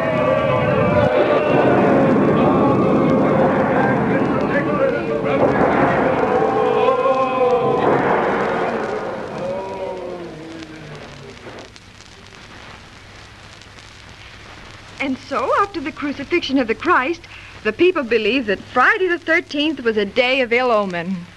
But as you know, Henry, the day itself had nothing to do with it. Why, you're wrong, Doris. After all, it was an unlucky day. The people turned against the Christ and crucified him, didn't they? Oh, but Henry, don't you understand that the Christ was destined to be crucified, regardless of whether it was Friday the 13th or any other day? Yeah, but someone's at the door. Oh. I'll see who it is, honey. Telegram, sir. Will you sign here, please? Okay, thanks. Great Scott. What is it, dear? A telegram from your mother. Listen to this. Barbara, Myrtle, and I coming for visit. Arriving on the 2:45.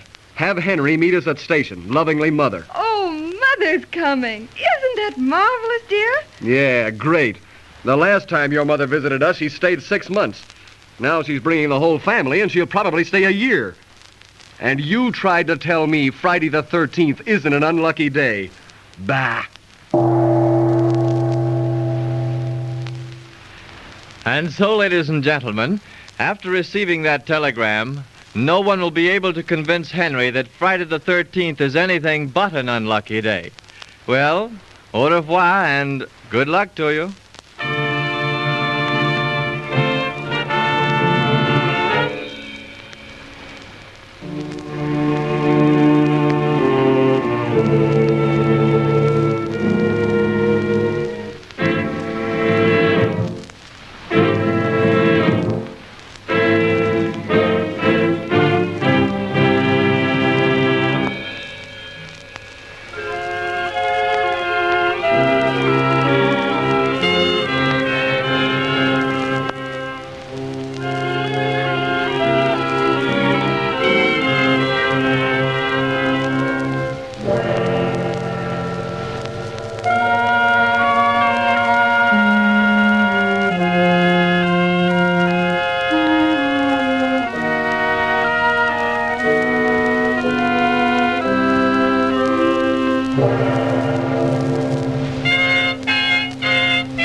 Good evening, this is Orson Welles. Just saying hello before the show starts. This is your radio almanac for the first week of February. It's a bad time for gardeners, February. By day it wheedles the buds out of the bushes, and by night it blisters them. God only knows why this aborted addle egg among the months, this wayward, leap, catarrhal, sly, and stunted, altogether unreliable month should get another day on leap year. Doesn't deserve it. February 2nd is Candlemas and a very good day for beautiful music. Two of the greatest violinists the world has ever known, Fritz Kreisler and Jascha Heifetz, were born today. Jack Benny was born in March.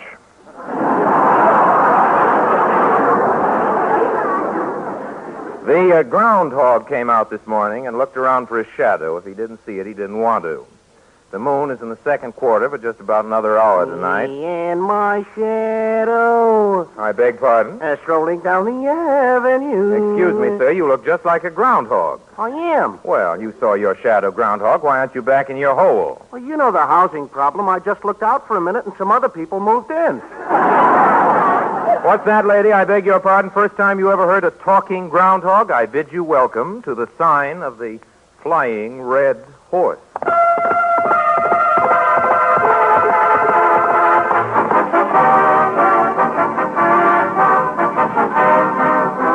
Tonight and every week at the same time over these same stations, the makers of Mobile Gas and Mobile Oil bring you Orson Welles.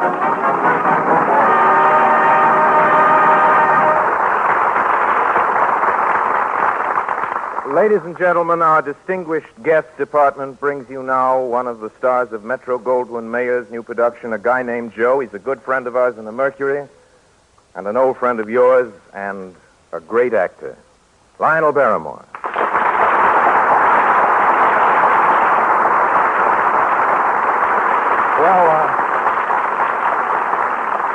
Well, Lionel, or perhaps I should say Dr. Gillespie. Perhaps you shouldn't say Dr. Gillespie, Orson.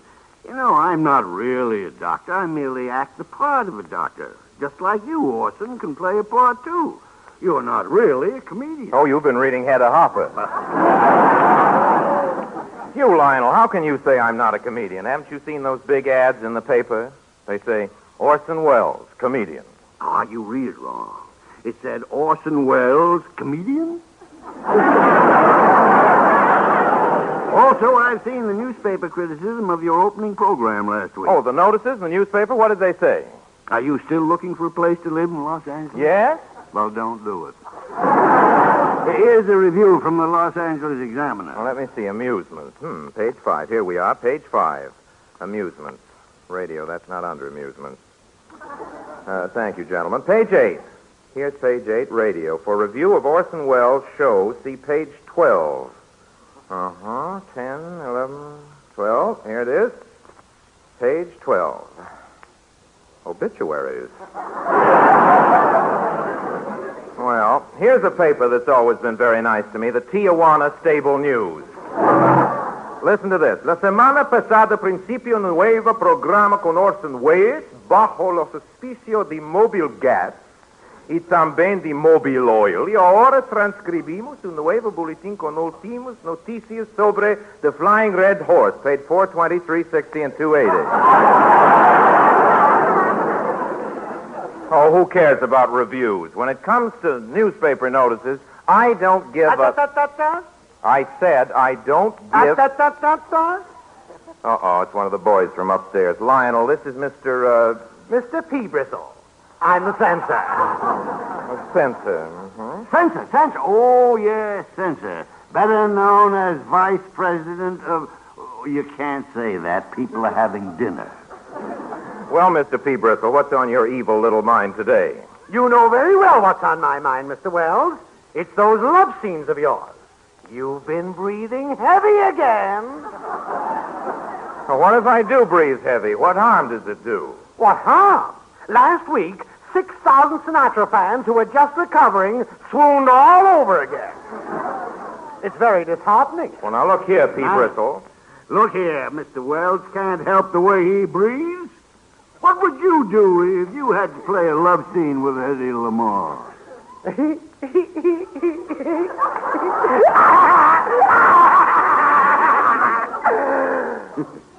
Happy little monster, isn't he? Now, really, Mr. Wells, you're going to have to cut down on the way you heave your chest around. I'm going to have to stop reading Lionel's lines, too. Just how am I going to accomplish that? How am I going to accomplish the feat of stopping to heave my chest around? Well, try breathing with just one nostril. One nostril? Yeah, let's hear it. Say something romantic with one nostril. Well, like this? Like this? Mm-hmm. Art petition. Please. Art petition. For years I have adored you with a white, hot passion. With a white, hot passion that is slowly but surely consuming my very vitals. No. Now, even on one nostril, you're out blasting Sinatra. Well, how do you like it, Lionel, with me holding one nostril? Okay. I was holding both nostrils. Mr. Wells, I'm afraid you'll have to stop breathing altogether. Now, whatever gave you the idea there was too much romance in his voice? Oh, I can tell just by watching my wife. The first time she listened to Mr. Wells, she just sort of glowed a little bit. Glowed? Yes, but lately you got her lighting up like a pinball machine. Says tilt, too. P. Bristle, I'm afraid I can't be held responsible for the voltage of your wife. Any other complaints? Yes, well, this scene here, this has got to come up. What scene? You know, where you show the girl your stamp collection? Yes. Then you start to play gin rummy? Yes. Then you ask her if she'd care for a glass of ginger ale? Yes, what about it? Just what are you leading up to? No, I'm afraid I'll have to cut the whole thing.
Ladies and gentlemen, we on this program have a friend, a real peach of a fellow who always picks up the check, the sponsor.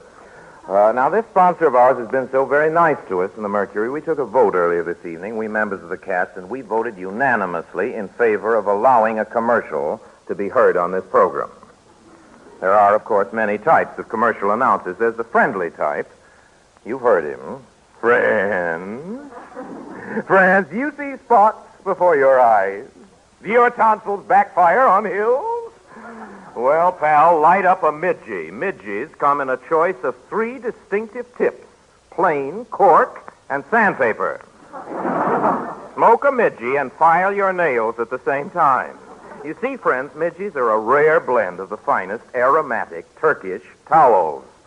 The makers of Midgies found that most smokers throw away the last half-inch of cigarette. I should throw away this script. Throw away the last half-inch of cigarette, and this is a waste of tobacco. That's why Midgies are made 3/4 of an inch shorter. And here's the saving. Midgies are 6 inches in diameter. And remember, friends, Midgies come scented, not like other faintly scented cigarettes. Midgies really smell. Now, ladies and gentlemen, we don't have that sort of announcer. We have Jack Mather, and here he is. Hello? Well, you see, he's almost sulky. Come on, Jack, tell us what the mobile gas you buy today is packed with, and try to be nice about it. Well, everybody knows that mobile gas is packed with miles. You mean the 1944 mobile gas gives you all the mileage that you got from peacetime mobile gas? That's right. Mobile gas today is still the uncontested champ. It's still America's favorite gasoline. Now, mobile gas would like to help you smooth the bumps of wartime driving. So take these tips, folks. 1, when your engine's cold, warm it up for 30 seconds before you drive away. 2, don't tramp on your accelerator. That wastes gas. Press down easy. 3, drive a pace that's neither middle road nor speed nor crawl. You'll get more mileage. 4, don't leave your motor idling. That can eat up gas. 5, this is mine, folks. Switch to mobile gas and get your coupons worth. Get every wartime mile it's possible to give you. Drive in at the sign of the Flying Red Horse. Drive out with mobile gas. Don't go, lady. There's another commercial later in the evening. Thanks, Jack. There's one thing I'd like to add. We don't make any wild claims for our products. We realize our listeners appreciate honest advertising. However, mobile gas does contain sulfanilamide. Quiet, P. Bristle. Your motor will never catch pneumonia.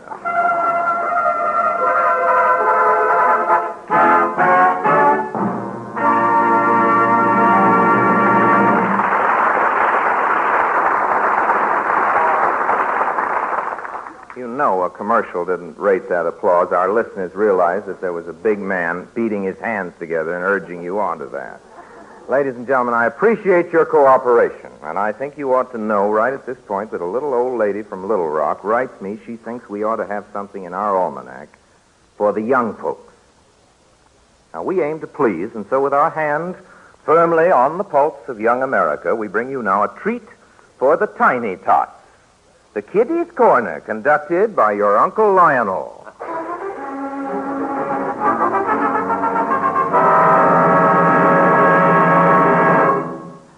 Good evening, kiddies.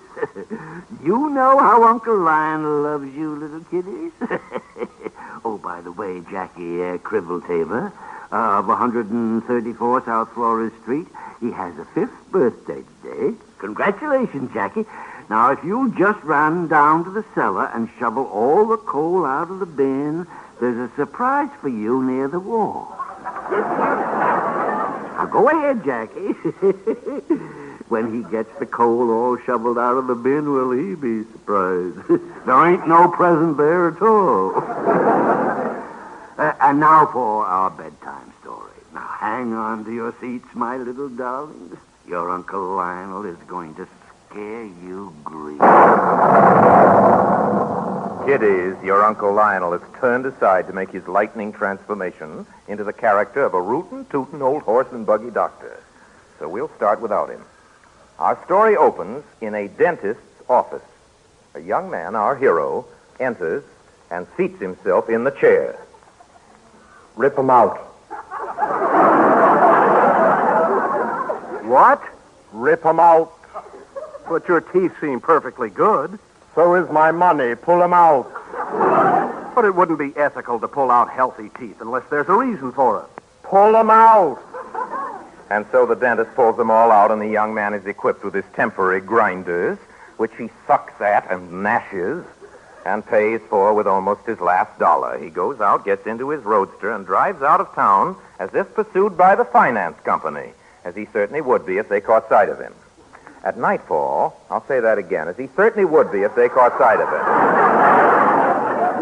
Thank you, Mother. At nightfall, he arrives at that part of the country where old, miserly uncles live in remote, dilapidated farmhouses. Our young man is fortunate in possessing one of the oldest and richest of these uncles, whose house is the remotest and most dilapidated of all. Arriving at this secluded dwelling, our hero drives up before a porch upon which no money has been squandered for years. So much the more in the old sock. What do you want? The young man is horrified to see a plump blonde whose mouth is wide and red, a slice of watermelon.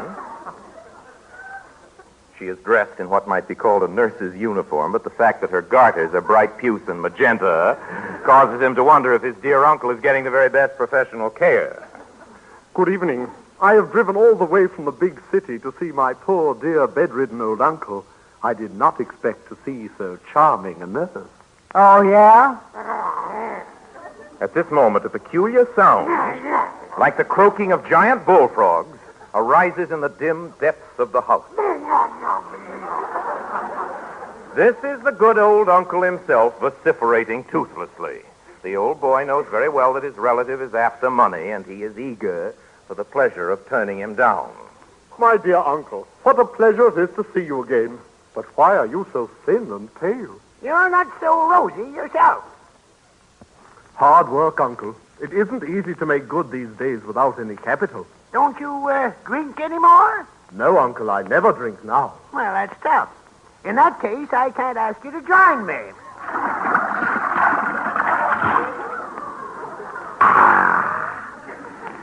I have, thank heaven, a good doctor. A typical tough, bluff, hard-hitting, straight-shooting country doc of the old school. We call him the horse and buggy doc. He recommends me this as medicine. I suppose you still have your frolic with the girls? Girls? What an odious suggestion.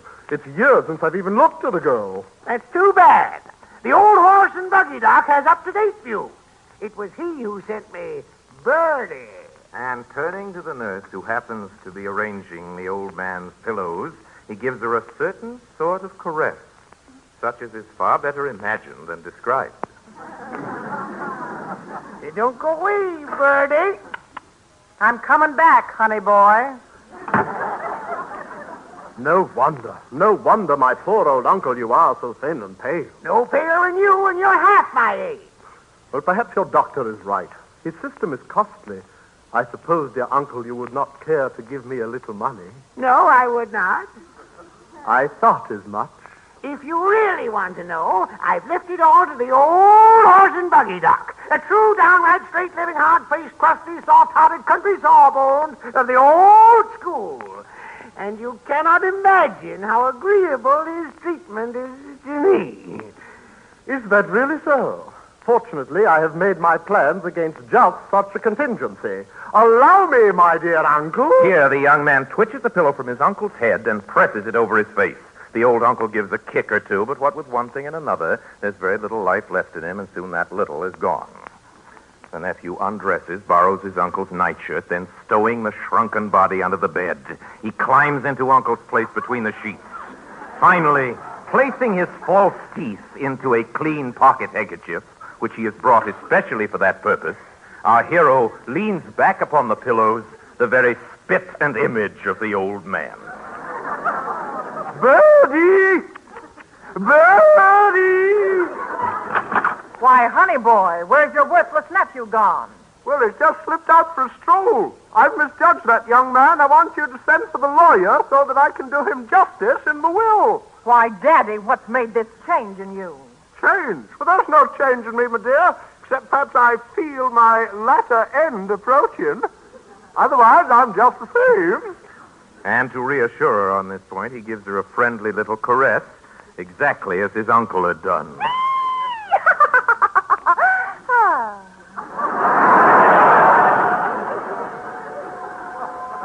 Where's Mr. Peebristle? The nephew lies at his ease, waiting only for the arrival of the lawyer. I shall dictate a new will and sign it before the eyes of the lawyer in the old man's crabbed hand. I shall replace my poor uncle in the bed, put on my clothes, put back my teeth. What's that? Here a large, rough-hewn individual strides into the room. Hello, hello, hello. Oh, I'm glad you've come. I'm eager to make out a new will. I wish to leave everything to my nephew. My dear old friend, I fear your malady has reached the brain. Who would have thought my old pal could have mistaken me for the lawyer? You must let me make a brief examination. With that, he pulls down the sheet and begins to probe his nephew, or rather the nephew, with a hard, it isn't that funny, everybody makes mistakes. I see, you don't want jokes, you want mistakes. With that, the old rootin' tootin' horse and buggy doctor pulls down the sheets. We'll get back to the script if it takes 3 hours. And begins to probe the nephew with a hard and horny finger. The nephew realizes too late that this is no lawyer, but the horse and buggy doctor himself. I feared as much. There's something very wrong somewhere in here. I must act at once. And as he speaks, he turns the nephew over in his bed and whisks out from his black bag a monster hypodermic. Fortunately, I am always prepared for emergencies. The young man hardly knows what to say, fearing that his uncle will be found under the bed, and circumstances would tend to his prejudice. The doctor, all in a moment, ejects a pint of icy fluid into the small of his back, which numbs his whole middle and paralyzes all his faculties, except that of rolling the eyes, which he indulges to the point of excess. I'm only an old, rough, tough, gall-darn horse and buggy, Doc, but I keep abreast of the times. Mental derangement is often caused by abdominal derangement. If you'll get out my instruments, nurse, I think we'll soon find the source of the trouble. In a moment, the unfortunate nephew is laid open under his own eyes, which he never ceases to roll. The doctor unpacks him like a Gladstone bag. Miss Inkfeather? Yeah? Hot water. Cold water. Cold water, then. Take this and put it on the washstand. Yeah? Put these on the chair. Yeah. Now, don't get them mixed up or I'll have the devil of a job getting them back together again. It's a pity that nephew isn't back. It's more ethical to have the consent of a relative before operating. I see nothing wrong with this kidney, considering the age of the patient. Here, put it on that chest of drawers. Hang these over the bed rail.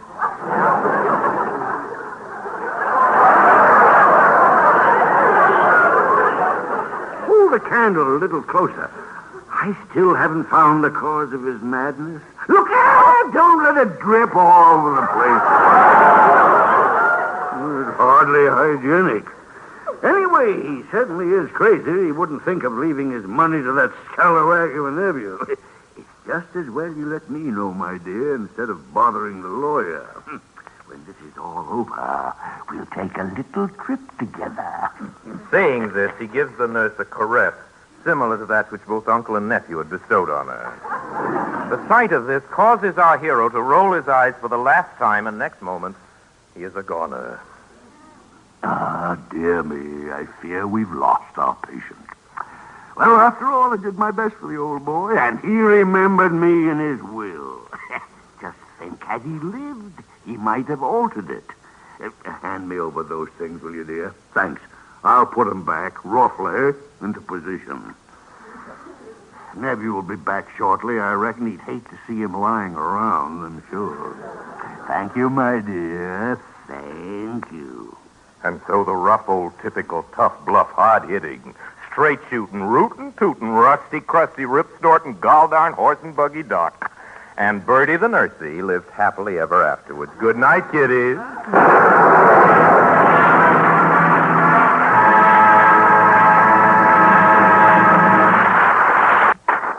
Folks, 4,000 cars are being scrapped each day. In many cases, this is why. Their owners neglected to change oil regularly. So keep your precious buggy rolling. Change oil often, and change for good to good, fresh Mobil oil. It's tough. It's made especially to fight impurities and guard your engine's vital parts from wear. You see, you're driving slower these days, and you're making shorter trips. Well, with that kind of driving, your oil gets watery and dirtier quicker. And you can waste power, waste your gasoline, and run up big repair bills. Now, I'll let you in on something. We surveyed 10,000 cars not long ago, and 6 out of every 10 needed fresh oil. So have your crankcase filled up frequently with Mobil oil, the largest selling motor oil on earth. You'll find it at the sign of the Flying Red Horse. And,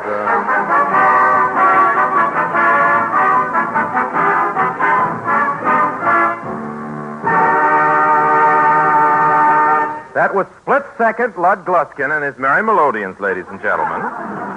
And our astrology department, by the way, says tomorrow is a good day to set eggs. That's really what they asked me to tell you. And here's a fine old recipe for clearing the skin. Rub it with a tomato twice a day. That's really an old recipe. This being an almanac, Lud Gluskin, if he can pull his little scripts together, is celebrating with a Victor Herbert song the anniversary of Victor Herbert's birthday.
Carnegie once said that his idea of heaven would be to hear, thank you, Mrs. Gluskin. Andrew Carnegie once said that his...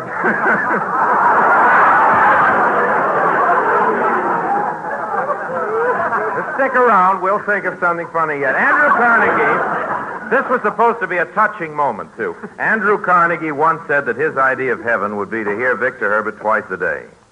And let's hope it turned out just the way he wanted it. And right here is where you're supposed to applaud Mr. Gluskin. Please do so.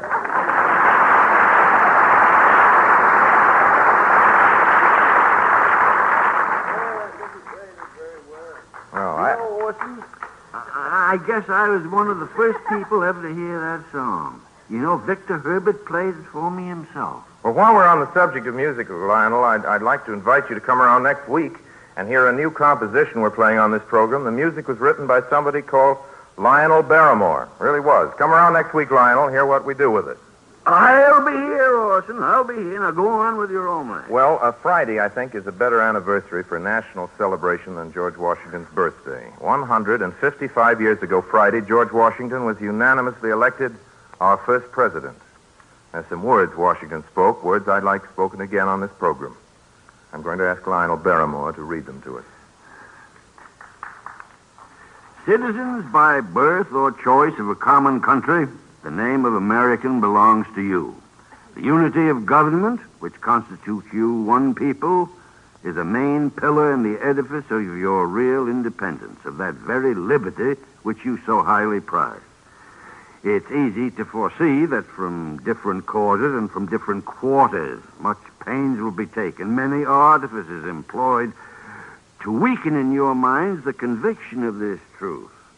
As this is the point in your political fortress against which the batteries of internal and external enemies will be most constantly and actively, although often covertly and insidiously directed, it is of moment that you should properly estimate the immense value of your national union to your collective and individual happiness, that you should watch for its preservation with jealous anxiety, indignantly frowning upon the first dawning of every attempt to alienate any portion of our country from the rest.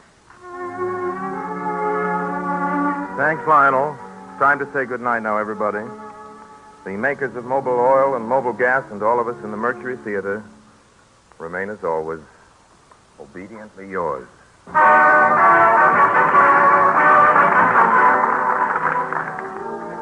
This is the Columbia Broadcasting System.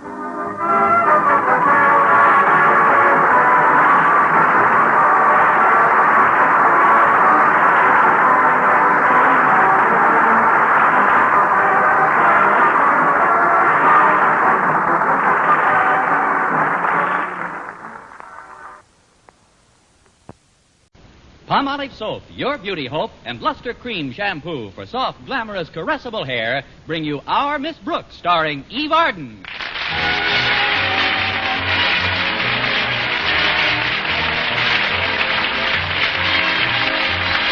When the 4th of July weekend arrived at Madison High Summer School, it was welcomed most enthusiastically by Our Miss Brooks, who teaches English there. I don't know why I looked forward to such a brief holiday with such keen anticipation. I like my work, and I'm very fond of my pupils. Then there's the school principal, Mr. Osgood Conklin. Well, what do you know? I just found out why I look forward to such a brief holiday with such keen anticipation. Mr. Conklin and I never have been what the scientists call chemical affinities. But last week we really reached the ultimate in mutual harassment. I would hesitate to describe Mr. Conklin's temper as volcanic, but by last Thursday I would swear I saw a thin trickle of lava flowing out of his ears. I was telling my landlady, Mrs. Davis, about it Friday morning at breakfast. He hasn't been this irritable since last month when I broke his new glasses. My goodness, Connie, how did you do that? It was an accident, Mrs. Davis. They broke when we both bent down at the same time. You both bent down? Yes, to pick up a hammer I had dropped on his foot. Osgood is certainly hard to get along with. Oh, Connie, did you say you wanted tea or coffee this morning? I said I wanted milk, Mrs. Davis. Oh, of course you did. I'm getting so absent-minded lately. Almost as bad as my sister Angela. How is Angela, Mrs. Davis? Angela? Your sister. Oh. She's terribly absent-minded, poor dear. Why, the other morning, do you know what she did? No, what? She found herself with one foot in the bathtub and one foot out of the bathtub. Well, there's nothing absent-minded about that. It happens to most of us, sooner or later. But Angela couldn't remember whether she was just getting into the tub or whether she was just getting out. Well, that is a dilemma. What did she do? She let the water out and took a shower. Now, I'd better get you that hot chocolate you wanted. It's milk, Mrs. Davis, and it's right here on the table. Can I pour some for you? Oh, no, thanks, Connie. I never drink milk in the morning. It keeps me up all day. Maybe we should have gone on talking about Mr. Conklin. Say, that reminds me, Connie. How's Mr. Conklin been treating you lately? You should have seen him yesterday when I stopped in at his office to get my check. Was he very disagreeable, Connie? Not at first. That's what's so confusing. When I sat down to sign for the check, he was extremely civil to me, almost courteous. And then in a few seconds, boom, his whole attitude changed. But why? That's what I'd like to know. You think I spilled that bottle of ink on his coat purposely? Oh, Connie, not a bottle of ink. I couldn't help it, Mrs. Davis, and I tried my best to get out the spots. With what? With spot remover, of course. Or at least I thought it was spot remover. It isn't my fault that Mr. Conklin keeps ammonia in his desk, is it? Ammonia? But, Connie, ammonia will just burn right through the cloth. Please, Mrs. Davis, you sound just like Mr. Conklin. But I won't be running into him for the next few days, thank goodness. I'm going away for the July 4th weekend. But, Connie, can you afford to go away? On my salary, I can't afford to stay home. But I've made up my mind to do it if I have to go without lunch for a week. And guess where I'm going, Mrs. Davis? Where? To Eagle Springs. And guess what bashful scientist is going to get the surprise of his life because he's going there, too, and doesn't know I'm coming? It's not Mr. Boynton. It ain't Al Einstein. Now, if you'll excuse me, Mrs. Davis, I'll get ready for school. Walter Denton should be picking me up pretty soon. Oh, I'm sorry, Connie, but there's something I forgot to tell you. Walter called while you were in the shower and said he can't pick you up this morning. Oh, great. And my car won't budge. What's the matter with it, Connie? I don't know exactly. Last time I went out to the garage to look at it, it was lying on its side, panting. Walter said he hoped you'd understand, but he had to drive Mr. Conklin to the doctor's this morning. The doctor's? Why, that's a shame. I wonder what's wrong with poor Mr. Conklin.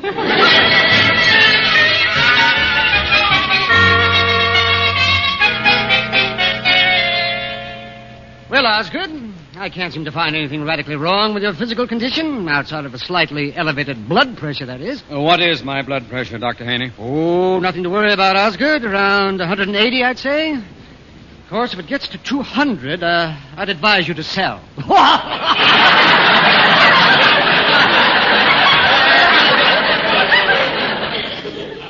If there's one thing I've always wanted, it's a comical physician. Now tell me, Doctor, what's wrong with me? Well, I can't discover any physical symptoms, Osgood, but there's no doubt about it. Something seems to be troubling you mentally. Now, what is it? It isn't a what, it's a who. And what a who. Even when we're not together, I can still see her face before me. But Osgood, who is this woman? It's Miss Brooks, Doctor. She teaches English at Madison. It seems to me, Osgood, that if Miss Brooks grates on your nerves so much, you shouldn't let her cross your path. Avoid contact with her whenever possible. As a matter of fact, I recommend that you leave town for a few days. That's it. I'll do it. I'll go away for the 4th of July weekend. But where? Oh, it doesn't matter where. Do your world of good to get away for a few days. Say, now, maybe I can help you. You? Why, sure. I know the squaw in charge of reservations on the chief.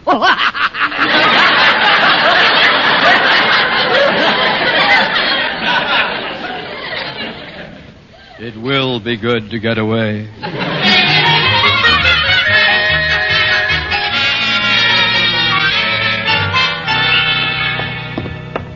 Oh, hello, Miss Brooks. You're just the person I wanted to see. Good morning, Harriet. What can I do for you? It's Daddy, Miss Brooks. I'm real worried about him. Last night he cried out in his sleep several times. Mother had to keep waking him up, and once in his sleep he screamed out your name. My name? Yes. That's when Mother had to tie him to the bed. I think I can explain your father's nocturnal penchant for screaming my name, Harriet. We've spent the better part of this week exchanging unpleasantries. Then Daddy did have words with you? Harriet, your daddy had words that I wouldn't repeat in front of a sailor. He was extremely nervous this morning when Walter Denton drove him to the doctor's. Well, I hope his doctor has a good doctor. Now, if you'll excuse me, Harriet, I'll run along to class. Just a minute, Miss Brooks. Here's Daddy now. Oh, good morning, Harriet. Well, the doctor says there's nothing wrong with me physically at all. I knew it. You look better already. Thank you, my dear. Good morning, Mr. Conklin. He just took a turn for the worse. Good morning, Miss Brooks. So far. I'd better get into my office now. I'll see you later, Harriet. All right, Daddy. But what's the umbrella for? It looked like rain when I left for the doctor's.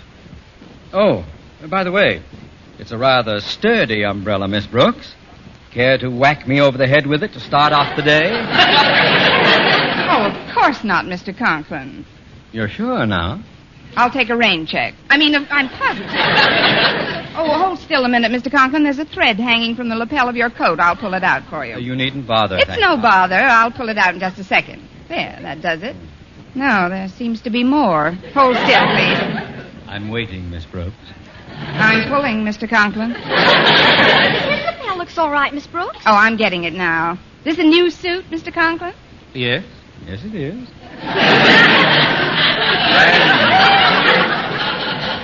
No doubt you remember my old suit, Miss Brooks. The one with the ink spots. Ink spots? How in the world did you get... Oh, that one. Yes, that one. I thought you'd like to know that I cleaned Walter Denton's windshield with it this morning. Well, it certainly needed it. I mean, I'm sorry about your suit, Mr. Conklin, but say, this is funny. There doesn't seem to be any end to this thread. So I see. Miss Brooks, would you be good enough to give me the ball of thread you're holding in your hand? I'll have another lapel sewn on. Oh, forgive me, Mr. Conklin. I didn't realize... My brand new suit. 2 pairs of pants and 1 lapel. Let me in that office immediately. Step aside, Harry. But, Daddy... Daddy seems quite annoyed at you this morning, doesn't he, Miss Brooks? I think so. In fact, there's an old Eskimo saying that describes his feelings toward me perfectly. It goes, Pulikamu konekrio eksho. What does that mean? Baby, it's cold outside.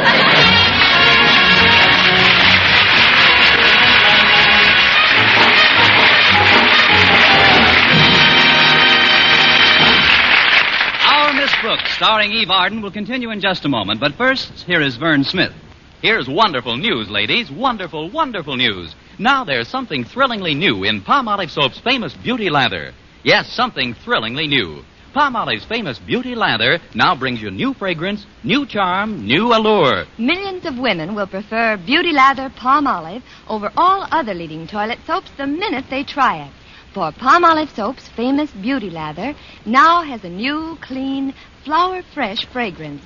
For new allure, new charm. So, ladies, forget all other beauty care and use Palmolive soap the way doctors advised for a lovelier complexion. Just stop improper cleansing and instead wash your face with Palmolive soap 3 times a day, massaging Palmolive's wonderful beauty lather onto your skin for 60 seconds each time to get its full beautifying effect. Then rinse. That's all. All types of skin, young, older, oily, respond to it quickly. Don't wait another day to try Palmolive's beauty lather. You'll be thrilled by its new fragrance, new charm, new allure. Thrilled again by the fresher, brighter complexion doctors prove may soon be yours. For new loveliness all over, use big bath-sized Palmolive in tub or shower.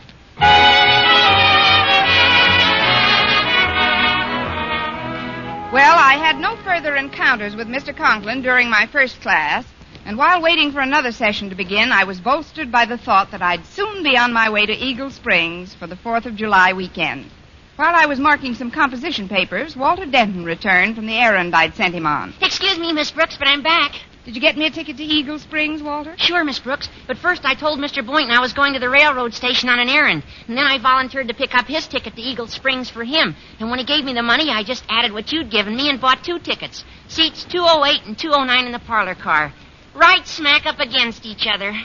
Why, Walter Denton, where did you ever get such a diabolical scheme? From you. Now, don't you remember, Miss Brooks? You laid the whole thing out for me. Never mind, Walter. Are you sure the seats are together? Positive. And it was a lucky break I got any seats at all. The trains are sure crowded for this 4th of July weekend. Gosh, the station was alive with travelers. Those are the best kind. Now, look, Walter. You have got to promise me you won't mention my trip to a soul. I don't want Mr. Boynton to know I'm going to Eagle Springs until he sits down next to me on that train. You have my word as a gentleman and a scholar. I've just read your composition. Your word as a gentleman will do. Now, all kidding aside, Miss Brooks, how did you like my composition? Great baseball yarn, isn't it? Frankly, Walter, it's a little hard for me to judge. I know how crazy you are about baseball, and I'd like to be fair in marking your composition, but, well, this time you've really got me stumped. But why? Maybe it's because the first 6 pages contain nothing but the American League box scores. I just put that in to make it more dramatic. Well, some of it is pretty exciting at that. I remember one very eloquent phrase that keeps recurring in the story. Had me right on the edge of my seat. Let me find it. Oh, here it is. Coleman to Sternweiss to Phillips. That's a famous double play combination. You know, on the Yankees. Oh, Yankees, of course. The northern team.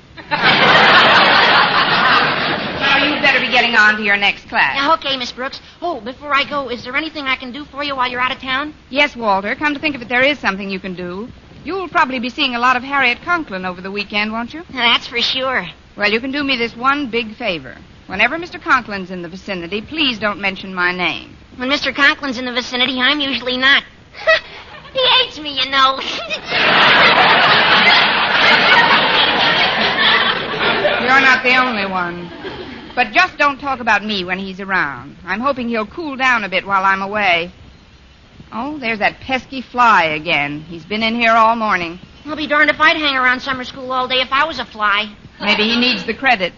Hand me that fly swatter, Walter. Thanks. Oh, he lit over here on the door, Miss Brooks. I'll open it and let him fly out. No, don't, Walter. He looks like a germ carrier. I think I've got a good bead on the little pest. Here goes.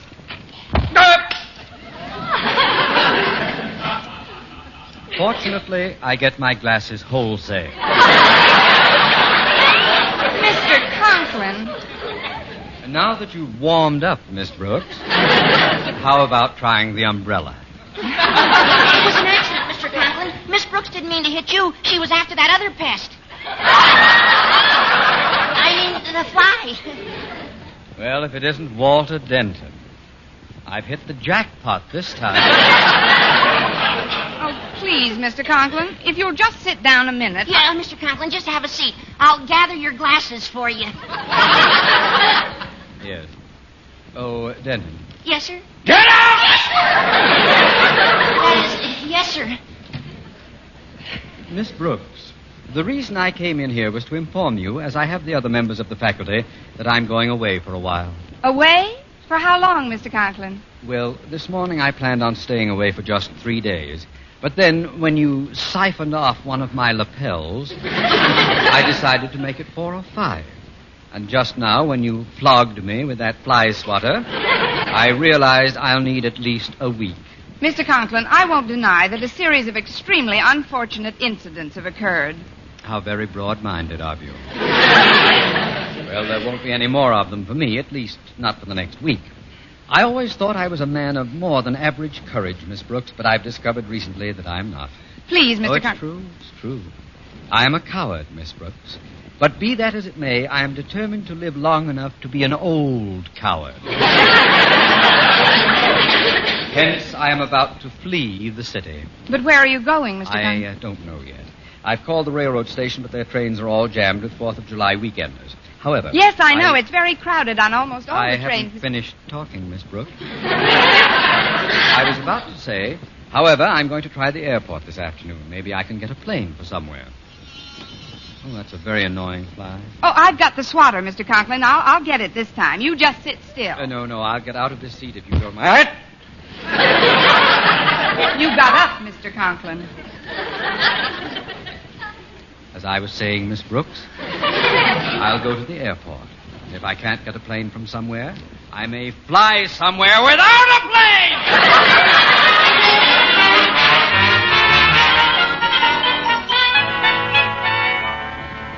And so, class, it only requires a little concentration to avoid embarrassing mistakes in conversation. We'll take up next the works of Lord Byron. That's all for now. Class dismissed, and have a nice weekend. Oh, excuse me, Miss Brooks. Could I see you for a minute? Why, Mr. Boynton, you may see me for longer than that. Come in, won't you?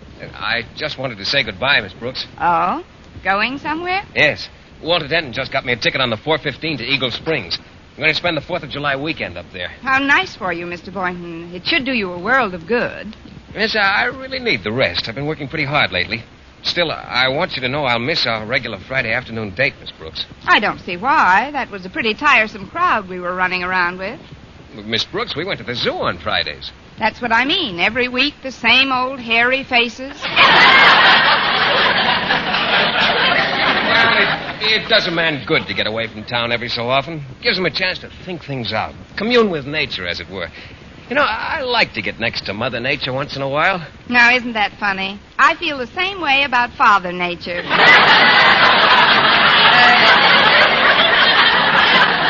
That you'll have a lovely time, Mr. Boynton.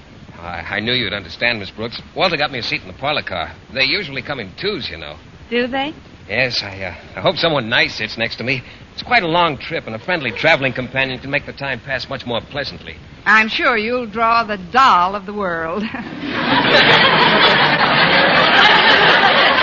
No, not me. Just my luck. I'll probably wind up alongside some big fat dunce.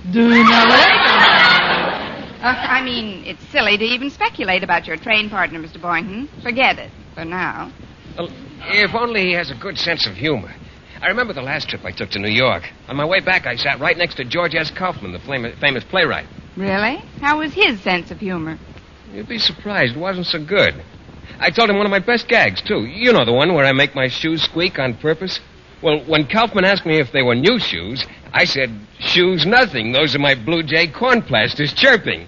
Now, you know that's funny. It's a scream. How did Mr. Kaufman react? He took 2 Alka-Seltzers and went to sleep. Probably jealous because he didn't make it up. Well, I guess I better be leaving now, Miss Brooks. I've still got to say goodbye to Mr. Conklin. Well, whatever you do, don't mention my name to him. This is one of my bad days. Miss Brooks, you shouldn't fight with Mr. Conklin. I'm not fighting with him, Mr. Boynton. Why, Mr. Conklin would be the first to admit that we'd get along splendidly together if it weren't for just one thing. What's that? Me.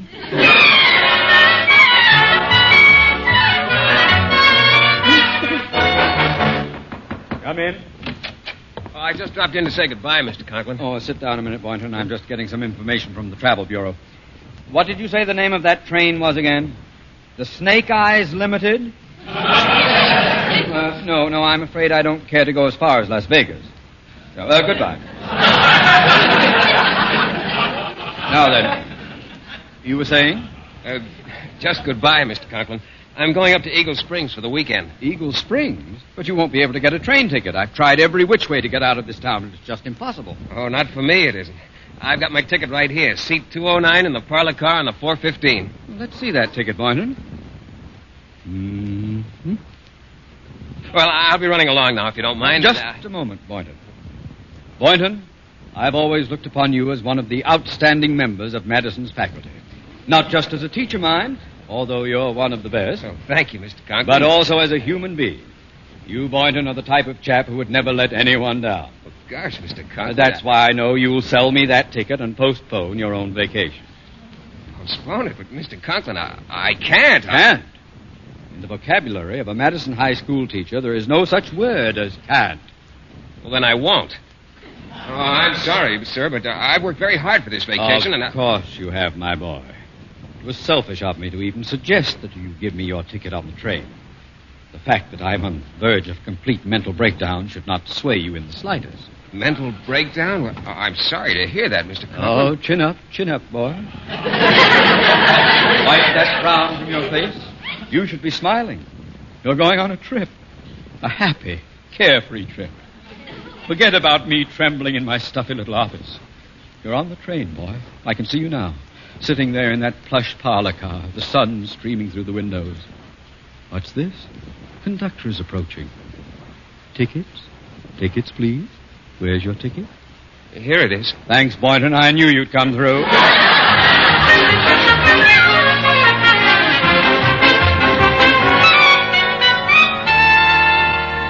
Here you are, miss. Seat 208. Thank you.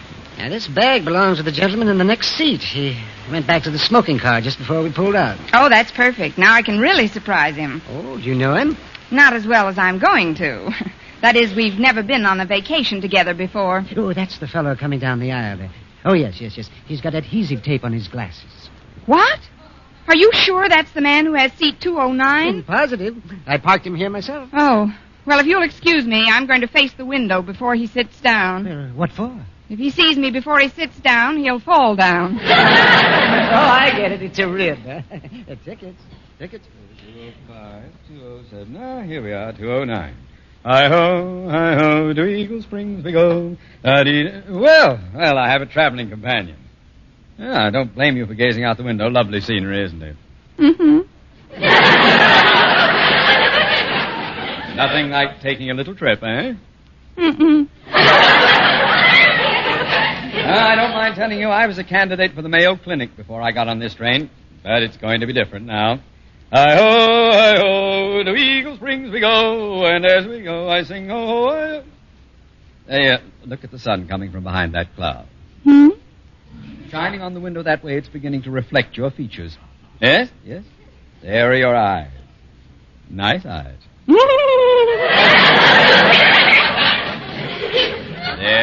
There's your nose. Pretty nose. There's your mouth, your chin. Put them all together, and they add up.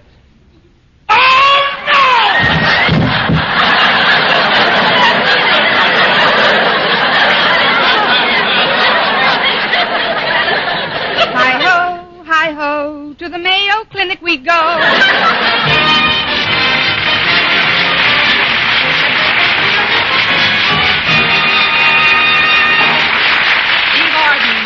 Miss Brooks returns in just a moment, but first... Dream girl, beautiful luster cream girl. Tonight, yes, tonight, show him how much lovelier your hair can look after a Luster Cream shampoo. Luster Cream, world's finest shampoo. No other shampoo in the world gives you K-Dumit's magic blend of secret ingredients plus gentle lanolin. Not a soap, not a liquid. Luster Cream shampoo leaves hair 3 ways lovelier. Fragrantly clean, free of loose dandruff, glistening with sheen, soft, manageable.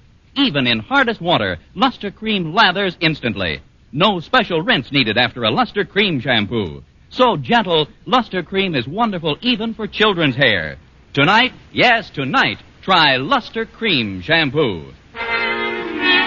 Dream girl, beautiful luster cream girl. You owe your crowning glory to a luster cream shampoo. And now, once again, here is our Miss Brooks.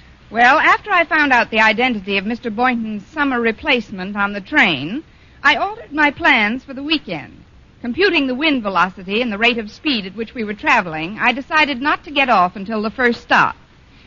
Then I took the next train back to town.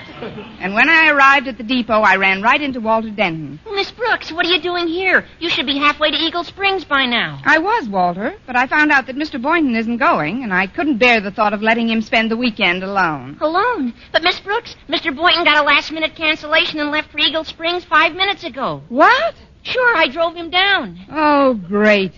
Well, there's only one way I can celebrate the holiday now. I'll make an anonymous call to Mr. Conklin on Monday. An anonymous call? Yes, Walter. That's the 4th of July, and I'm really going to shoot off my mouth.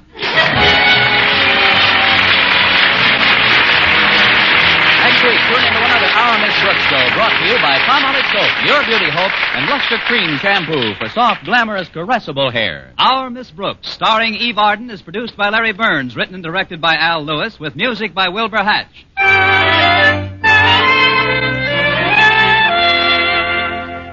Here's a money-saving offer, men. A giant tube and a large tube of Palmolive brushless shaving cream for 49 cents. Yes, a 70-cent value for only 49 cents. This offer is made solely to prove you, too, can get smoother, more comfortable shaves the Palmolive brushless way. Just follow directions on the tube and treat your face to wonderful shaves. Yes, for extra shaving comfort at extra low cost, don't miss this Palmolive brushless bargain. At drug and toilet goods counters, get both giant and large-size Palmolive brushless. A 70-cent value for only 49 cents. Last year, forest fires laid waste 30 million acres of America's timberland. This year, only you can keep it from happening again. So when you or your family are camping, motoring in, or even near a forest area, remember these 4 rules. 1, crush out, completely out, all cigarette, cigar, and pipe ashes. 2, break matches in 2 after using. 3, drown all campfires, then stir and drown again. 4, before going near timber, ask fire authorities where campfires or even smoking are permitted. Remember, another 30 million acres will burn this year unless you are careful. For mystery liberally sprinkled with laughs, listen to Mr. and Mrs. North, the exciting, fun-packed adventures of an amateur detective and his beautiful wife. Tune in Tuesday evening over most of these same stations. And be with us again at the same time next week for another comedy episode of Our Miss Brooks. Bob Lamont speaking. This is CBS, the Columbia Broadcasting System.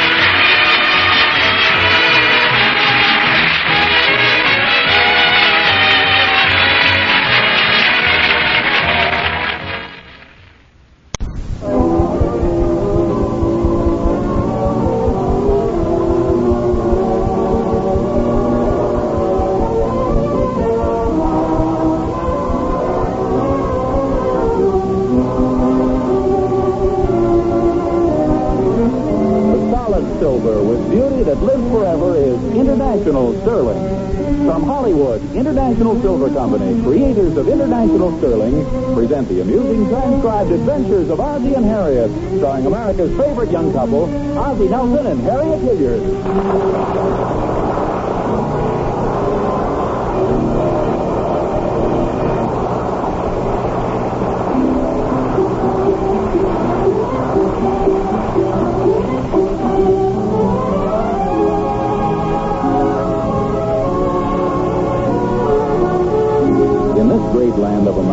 From the rock-bound coast of Maine to the snow-bound coast of California, from the borders of Canada, famous for Canadians, to the borders of Mexico, famous for Mexicans, from town to city, from mountain to valley, from north to south, from east to west, America is a land of tradition.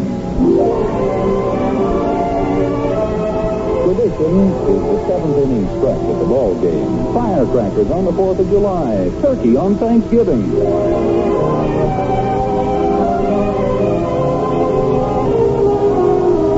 At 1847 Rogers Road, Ozzie Nelson, American, is completely enmeshed in what is rapidly becoming one of America's most exasperating traditions. It calls for a complete mastery of arithmetic, trigonometry, surveying, semantics, foreign languages, including double talk and Jabberwocky, not to mention mind reading, and above all, the control of temper. Total tax and item 2 above. Attach original forms W2. Tax. Oh. Enter your tax from table on page 4 or from line 18 on page 3. Nothing complicated about that. Enter your tax from table on page 4 or from line 18 on page 3. Oh, that's clear enough. Enter your tax from table on page 4 or from line 18 on page 3. Let's read that again. You don't know how to work it, that's all. I do so. Let's go. Boys, please, will you? I'm busy. Now, evidently what they're trying to say is enter your tax from table on page 4 or from line 18 on page 3.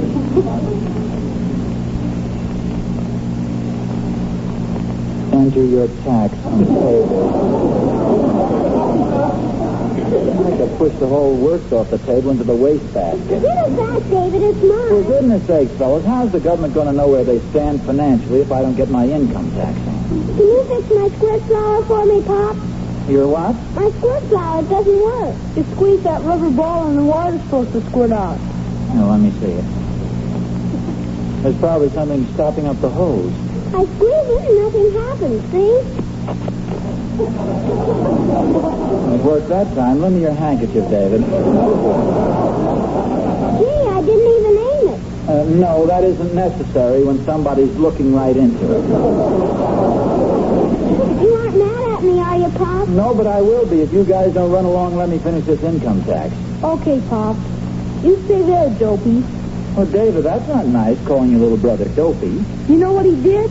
He spent his allowance on that squirt flower, and now he can't go to the movies. I don't want to go anyway. Well, will you guys please finish this outside? Nothing to argue about in the first place. Ricky wanted a squirt gun, so he bought it. You want to go to the show, so go ahead, David. Evidently, Ricky doesn't care about it. He's just saying that. I am not wise, Doc. Okay, let's drop it, huh? Ricky doesn't want to go to the show, so let's forget it. See where I am here. Pop? What is it, Ricky? Can I have some money so I can go to the show? Ricky, why did you buy the squirt flower? Will Thornberry saw it in the thrift store window. What's Will Thornberry got to do with you? He liked it so much he thought I ought to buy it. Did he buy one, too? No, he's going to the show with David.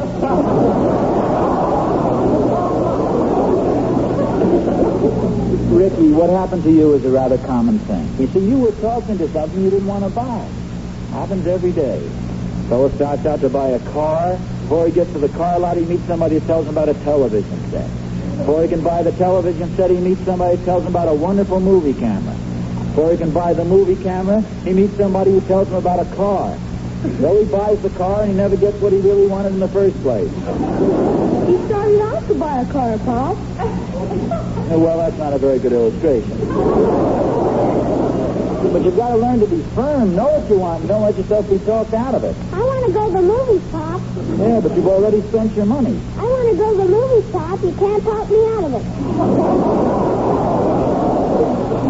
Well, I'll tell you what I'll do, Ricky. I'll advance you the money for the movies, and next week I'll deduct it from your allowance. Thanks a lot, Pop. Oh, hello there, fellas. Oh, hello, Harriet. Hi, Mom. What's in the box, Mom? I bought that gray suit at the style shop.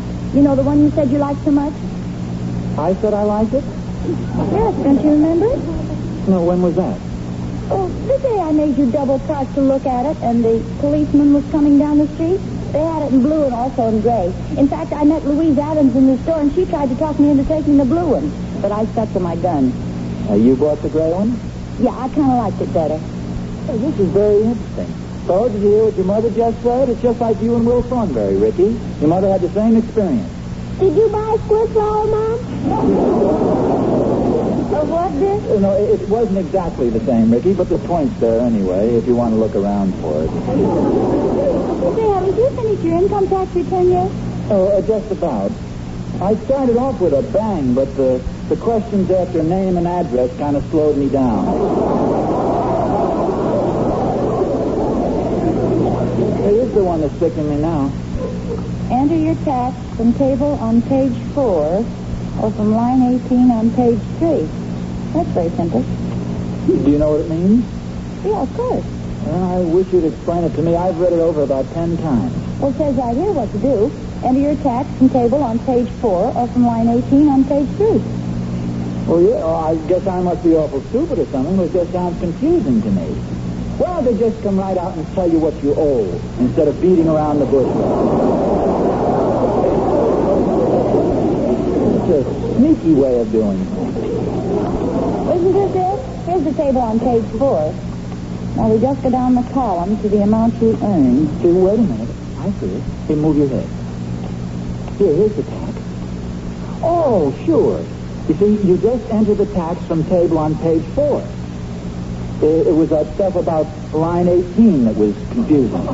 Well, go ahead, fill it in. Then you can mail it this afternoon. No, not right away. I want to look it over a little first and check it with this booklet. What booklet is that? This one that Thorny gave me. Oh, let me see it. How to Save Money on Your Income Tax, written by 8874392. I think that's just his CPA number or a code number. His name is on it someplace. No kidding, it's a legitimate booklet. It's got things in it I didn't know about. You know, if I were a doctor, I could deduct part of my car expenses. But you're not a doctor. No, that's one I have to pass up. Oh, I could be a doctor. I've got that big first aid kit we bought at the war surplus store. Hey, you've never had your tonsils out, have you, Harriet?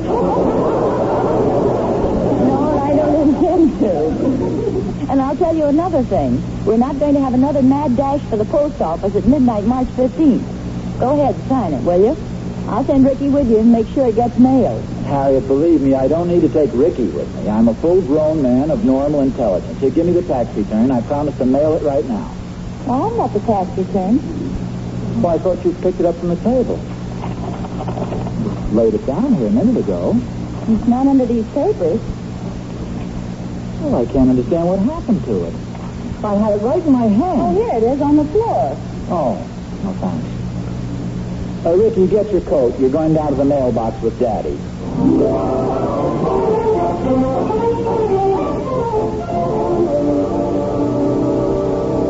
How do you like my new suit, David? Oh, gee, it looks swell, Mom. You think gray is a good color for me? You look swell in everything. David, that kind of talk will only get you 3 desserts. I mean it, Mom. I heard a couple people say how pretty you looked in shirts last Sunday. Last Sunday? What was I wearing last Sunday? My blue dress and my blue hair. David, are you sure you like me in gray? Honest, Mom, you look swell. Oh, yes, I guess it is nice. Gray's a beautiful color, isn't it? It sure is. It's a lovely color, gray. Look at all the things that are gray. Gray clouds, gray hair, the old gray mare. I wonder if this material will take a blue dye.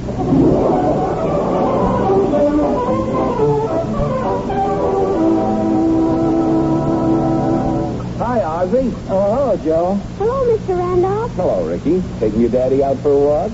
Just mailing my tax return. Beating the old deadline this year. Hurts a little, though, doesn't it? No, I don't mind paying my income taxes for a good cause. Can I drop it in, Pop? Say, I don't mean to butt into your personal affairs, but are you sure you've taken all the deductions you can? Oh, yeah. In fact, I have a booklet here. I looked everything up. But there's a lot of stuff you can deduct that most people don't know about. I let my cousin Herman do my tax. He's a tax man. Really knows his stuff, too. Well, I looked everything over pretty carefully. Can we mail it now, Pop? Yeah, here we go. I'll lift you up. Goodbye, money. Just a minute, Ricky. Joe, believe me, I took all the legal deductions possible. I'm sure I can't possibly save another dime. Okay, it's your money. Up you go, Ricky. All the government wants is just what you owe them. Just a minute, Ricky. Joe, I can assure you I made the tax out very carefully. I took every possible deduction. Up you go, Ricky. Okay, if you want to throw your money away. Just a minute, Ricky. I'm getting dizzy. Joe, are you trying to talk me out of mailing this? It won't do you any good, Mr. Randolph. Ricky, let Mr. Randolph talk. Well, I was just trying to help, Oz. But you probably know all the deductions you're allowed. Little things like deducting the tax you pay on theater tickets. And naturally, you know you can take off the interest you pay on any financing. Here, I'll let you up, Ricky. Joe, put that boy down. Oh, mail it, Ricky. I'm sorry I bothered you. Joe, let go of him. Pop, you're pulling down my pants.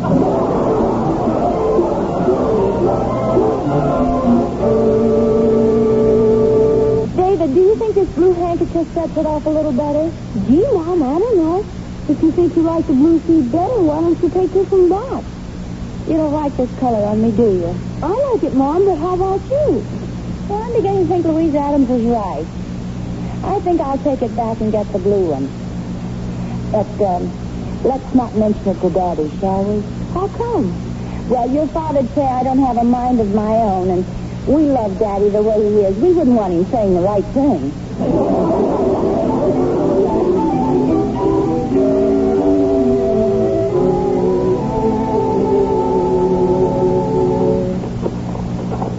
Yes, sir, Ricky, my boy. It was a lucky thing we met Mr. Randolph. Really going to save some money. That's well, Pop. It might be just as well if you don't mention this to Mother. See, she might not understand. Maybe she'll get mad at me. No, just don't mention it. See, if she asks any questions, I'll do all the answering. Oh, Ozzie. Oh, well, Harriet. I was just coming in. I was just going out.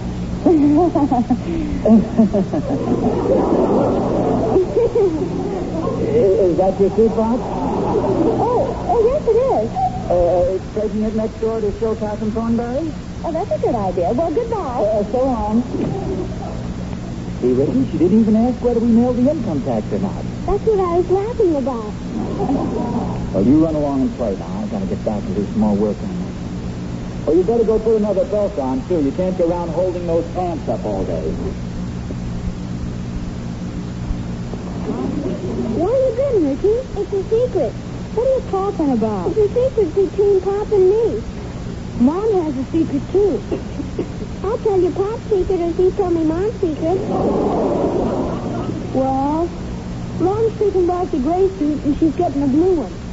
What's Pop's secret? Pop didn't mail his tax letters. Mom and Pop were a lot of fun, boy. Yeah, but they sure have a lot of dopey secrets.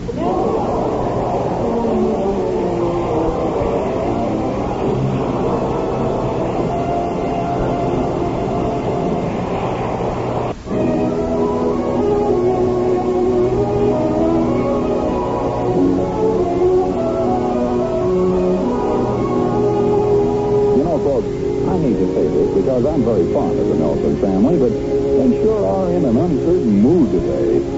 Poor Harriet can't make up her mind between a blue suit or a gray, and poor Ozzie, well, maybe it's lucky you did meet Joe Randolph before he mailed his income tax. At any rate, he's doing it over. Well, that's a different story. You all finished, Pop? Yeah, I think so. I just want to check this booklet again. I think I've taken all the deductions I can. Common disasters. No, I don't think that applies to us. What are they? Oh, they list them here.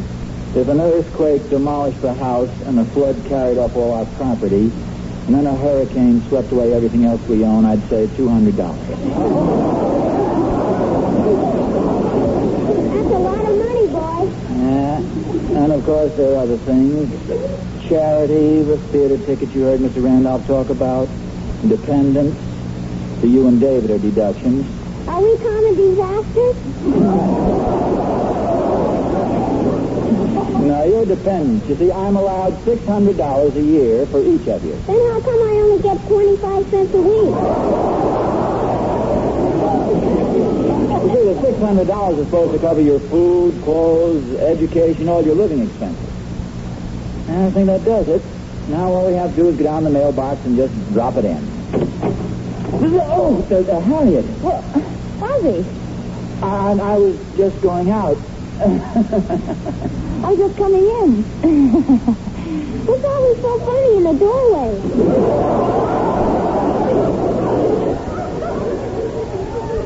Where were you going? Just down to the... Say it's Ricky. Hi, Mom. Did you just get back? I did, David. Oh, Jimmy, David, please be more careful. If I hadn't slammed the door, you'd have given the whole thing away. I'm sorry, Mom. That's all right. Did you get the blue suit, Mom? Yes, I did. Wait till you see it. It's so much nicer than the gray. I'm sure Daddy will like it better, too. Hello? Hello, Harriet. It's Mother. Oh, hello, Mother.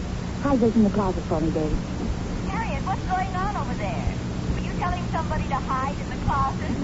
No, Mother. I bought a suit today, and I just asked David to put it away for me. Why, Harriet, that's the reason I called. I was talking to Louise Adams a little while ago. Oh? She said she'd been thinking it over, and you were absolutely right about the gray suit. It's much better for you than the blue one. Louise Adams thinks I look better in gray now? I must say I agree with her, Harriet. Personally, I like you much better in gray. Blue just doesn't do anything for you. Are you still there, dear? Yes, Mother. Well, I met Louise at the market, and you know how she is. I've been a craving for pork chops, and Louise tried to talk me into buying lamb chops. But I'm happy to say that I demonstrated the same strength of character you did. You should have fought harder than that. Dear, how hard can you fight? I wanted pork chops.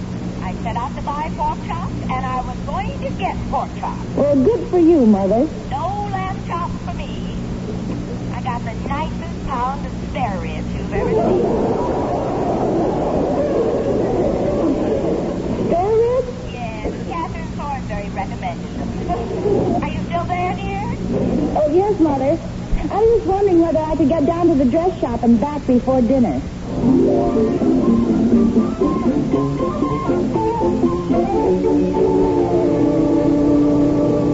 All right, now, Ricky, I'm going to pick you up, and you're going to drop this in the mailbox. And nobody's going to stop us this time, right? Hurry up, Pop. Oh, hold on, Lou. If you'll excuse us for a moment, we're going to drop my tax form in the mailbox. Oh, what a wonderful bit of Americana. There you stand by the mailbox, a patriotic smile on your face. Your heart cries out, take it, Uncle Sam. There's a lot more where that came from. No complaining, no grumbling. You're eager and willing twins. Thank you, Emmy Lou. Up you go, Ricky. We've been learning about income tax at school. It's wonderful the way you can save money if you know how. Just a minute, Ricky. I'll wait here on the fire plug. Emmy Lou, I don't mean to be rude or abrupt, but I'm sure I've taken every possible deduction. Golly, I hope you haven't overdone it, Mr. Nelson. The penalties are pretty severe. They can put you in jail for fraud or fine you $10,000. Now, Pop? Better hold it, Ricky. I think I'll take it home and go over it just once more.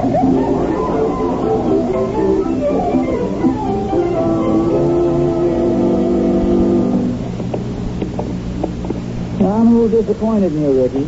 Me? How come? Well, this morning after Will Thornberry talked you into buying that squirt flower, I thought I told you to be firm and know your own mind.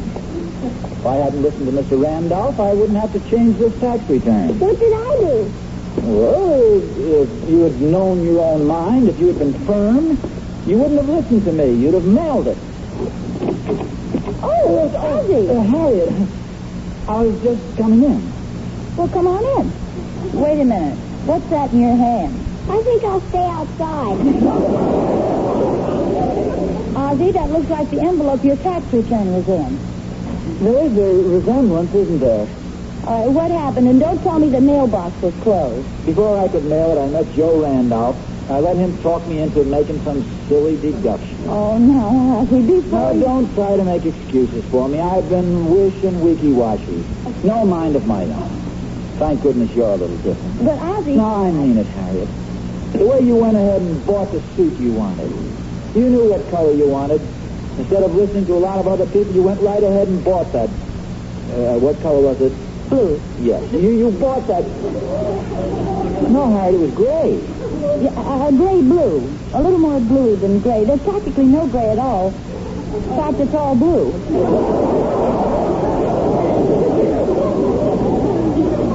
Harriet, you said it was gray. Ozzie, there's something I ought to tell you. A minute ago, you said you had no mind of your own. That you were weak and wishy-washy. I said wish and weaky-washy. But go ahead. I took the gray suit back and got the blue one. Oh, Harriet, this is wonderful. You're just as big a chump as I... No, that isn't right. You've got your blue suit, but I still haven't mailed my tax return. I got the blue suit, but I don't want it. You don't? Harriet, what's the matter? Don't you have a mind? We've already established that. You know, they say that after people have been married a certain number of years, they get to resemble each other. Do you think that could be happening to us? Could be. Say, I just thought of a very clever plan. Since it's pretty obvious that we both keep changing our minds, why don't you take my blue suit back and get me the gray one, and I'll mail your income tax return. Well, that's the first sensible thing that's been said in this family all day. Say, come to think of it, we are beginning to resemble each other. You're getting more like me, I'm getting more like you. I keep changing my mind lately just like you, and you just thought up a wonderful idea.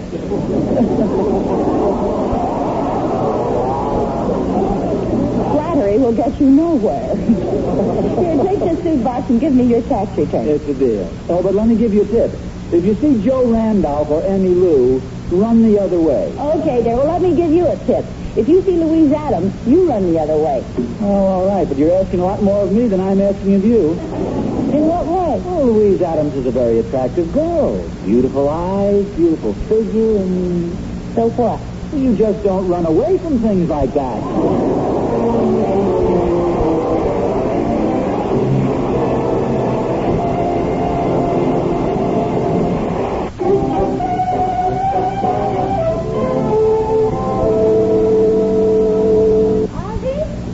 Yeah, it's me. Oh, good. Let's see my suit. Harriet, before you open the box, you're sure you wanted the gray suit? Of course. Let me see it. Don't be so anxious. Stand back a minute. No, I don't think gray would look good on you. Uh-oh.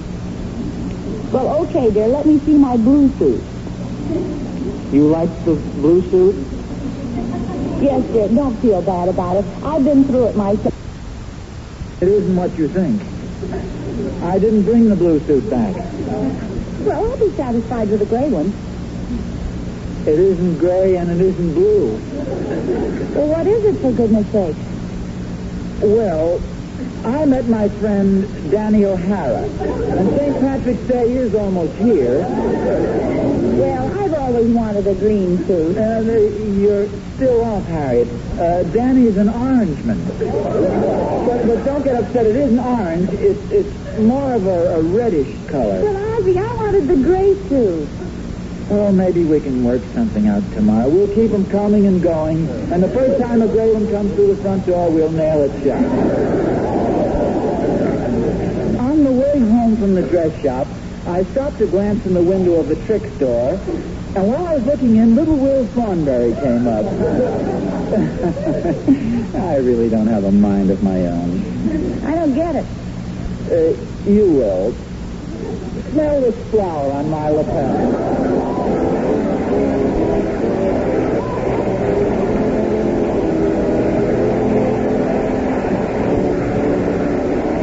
Next week to another adventure of Ozzie and Harriet, produced and transcribed in Hollywood, and starring Ozzie Nelson and Harriet Hilliard. And remember? Appearing in support of Ozzie and Harriet were David and Ricky Nelson, Janet Waldo, Lorene Tuttle, Marvin Miller, and yours truly, Vern Smith. Original music was composed and conducted by Billy May.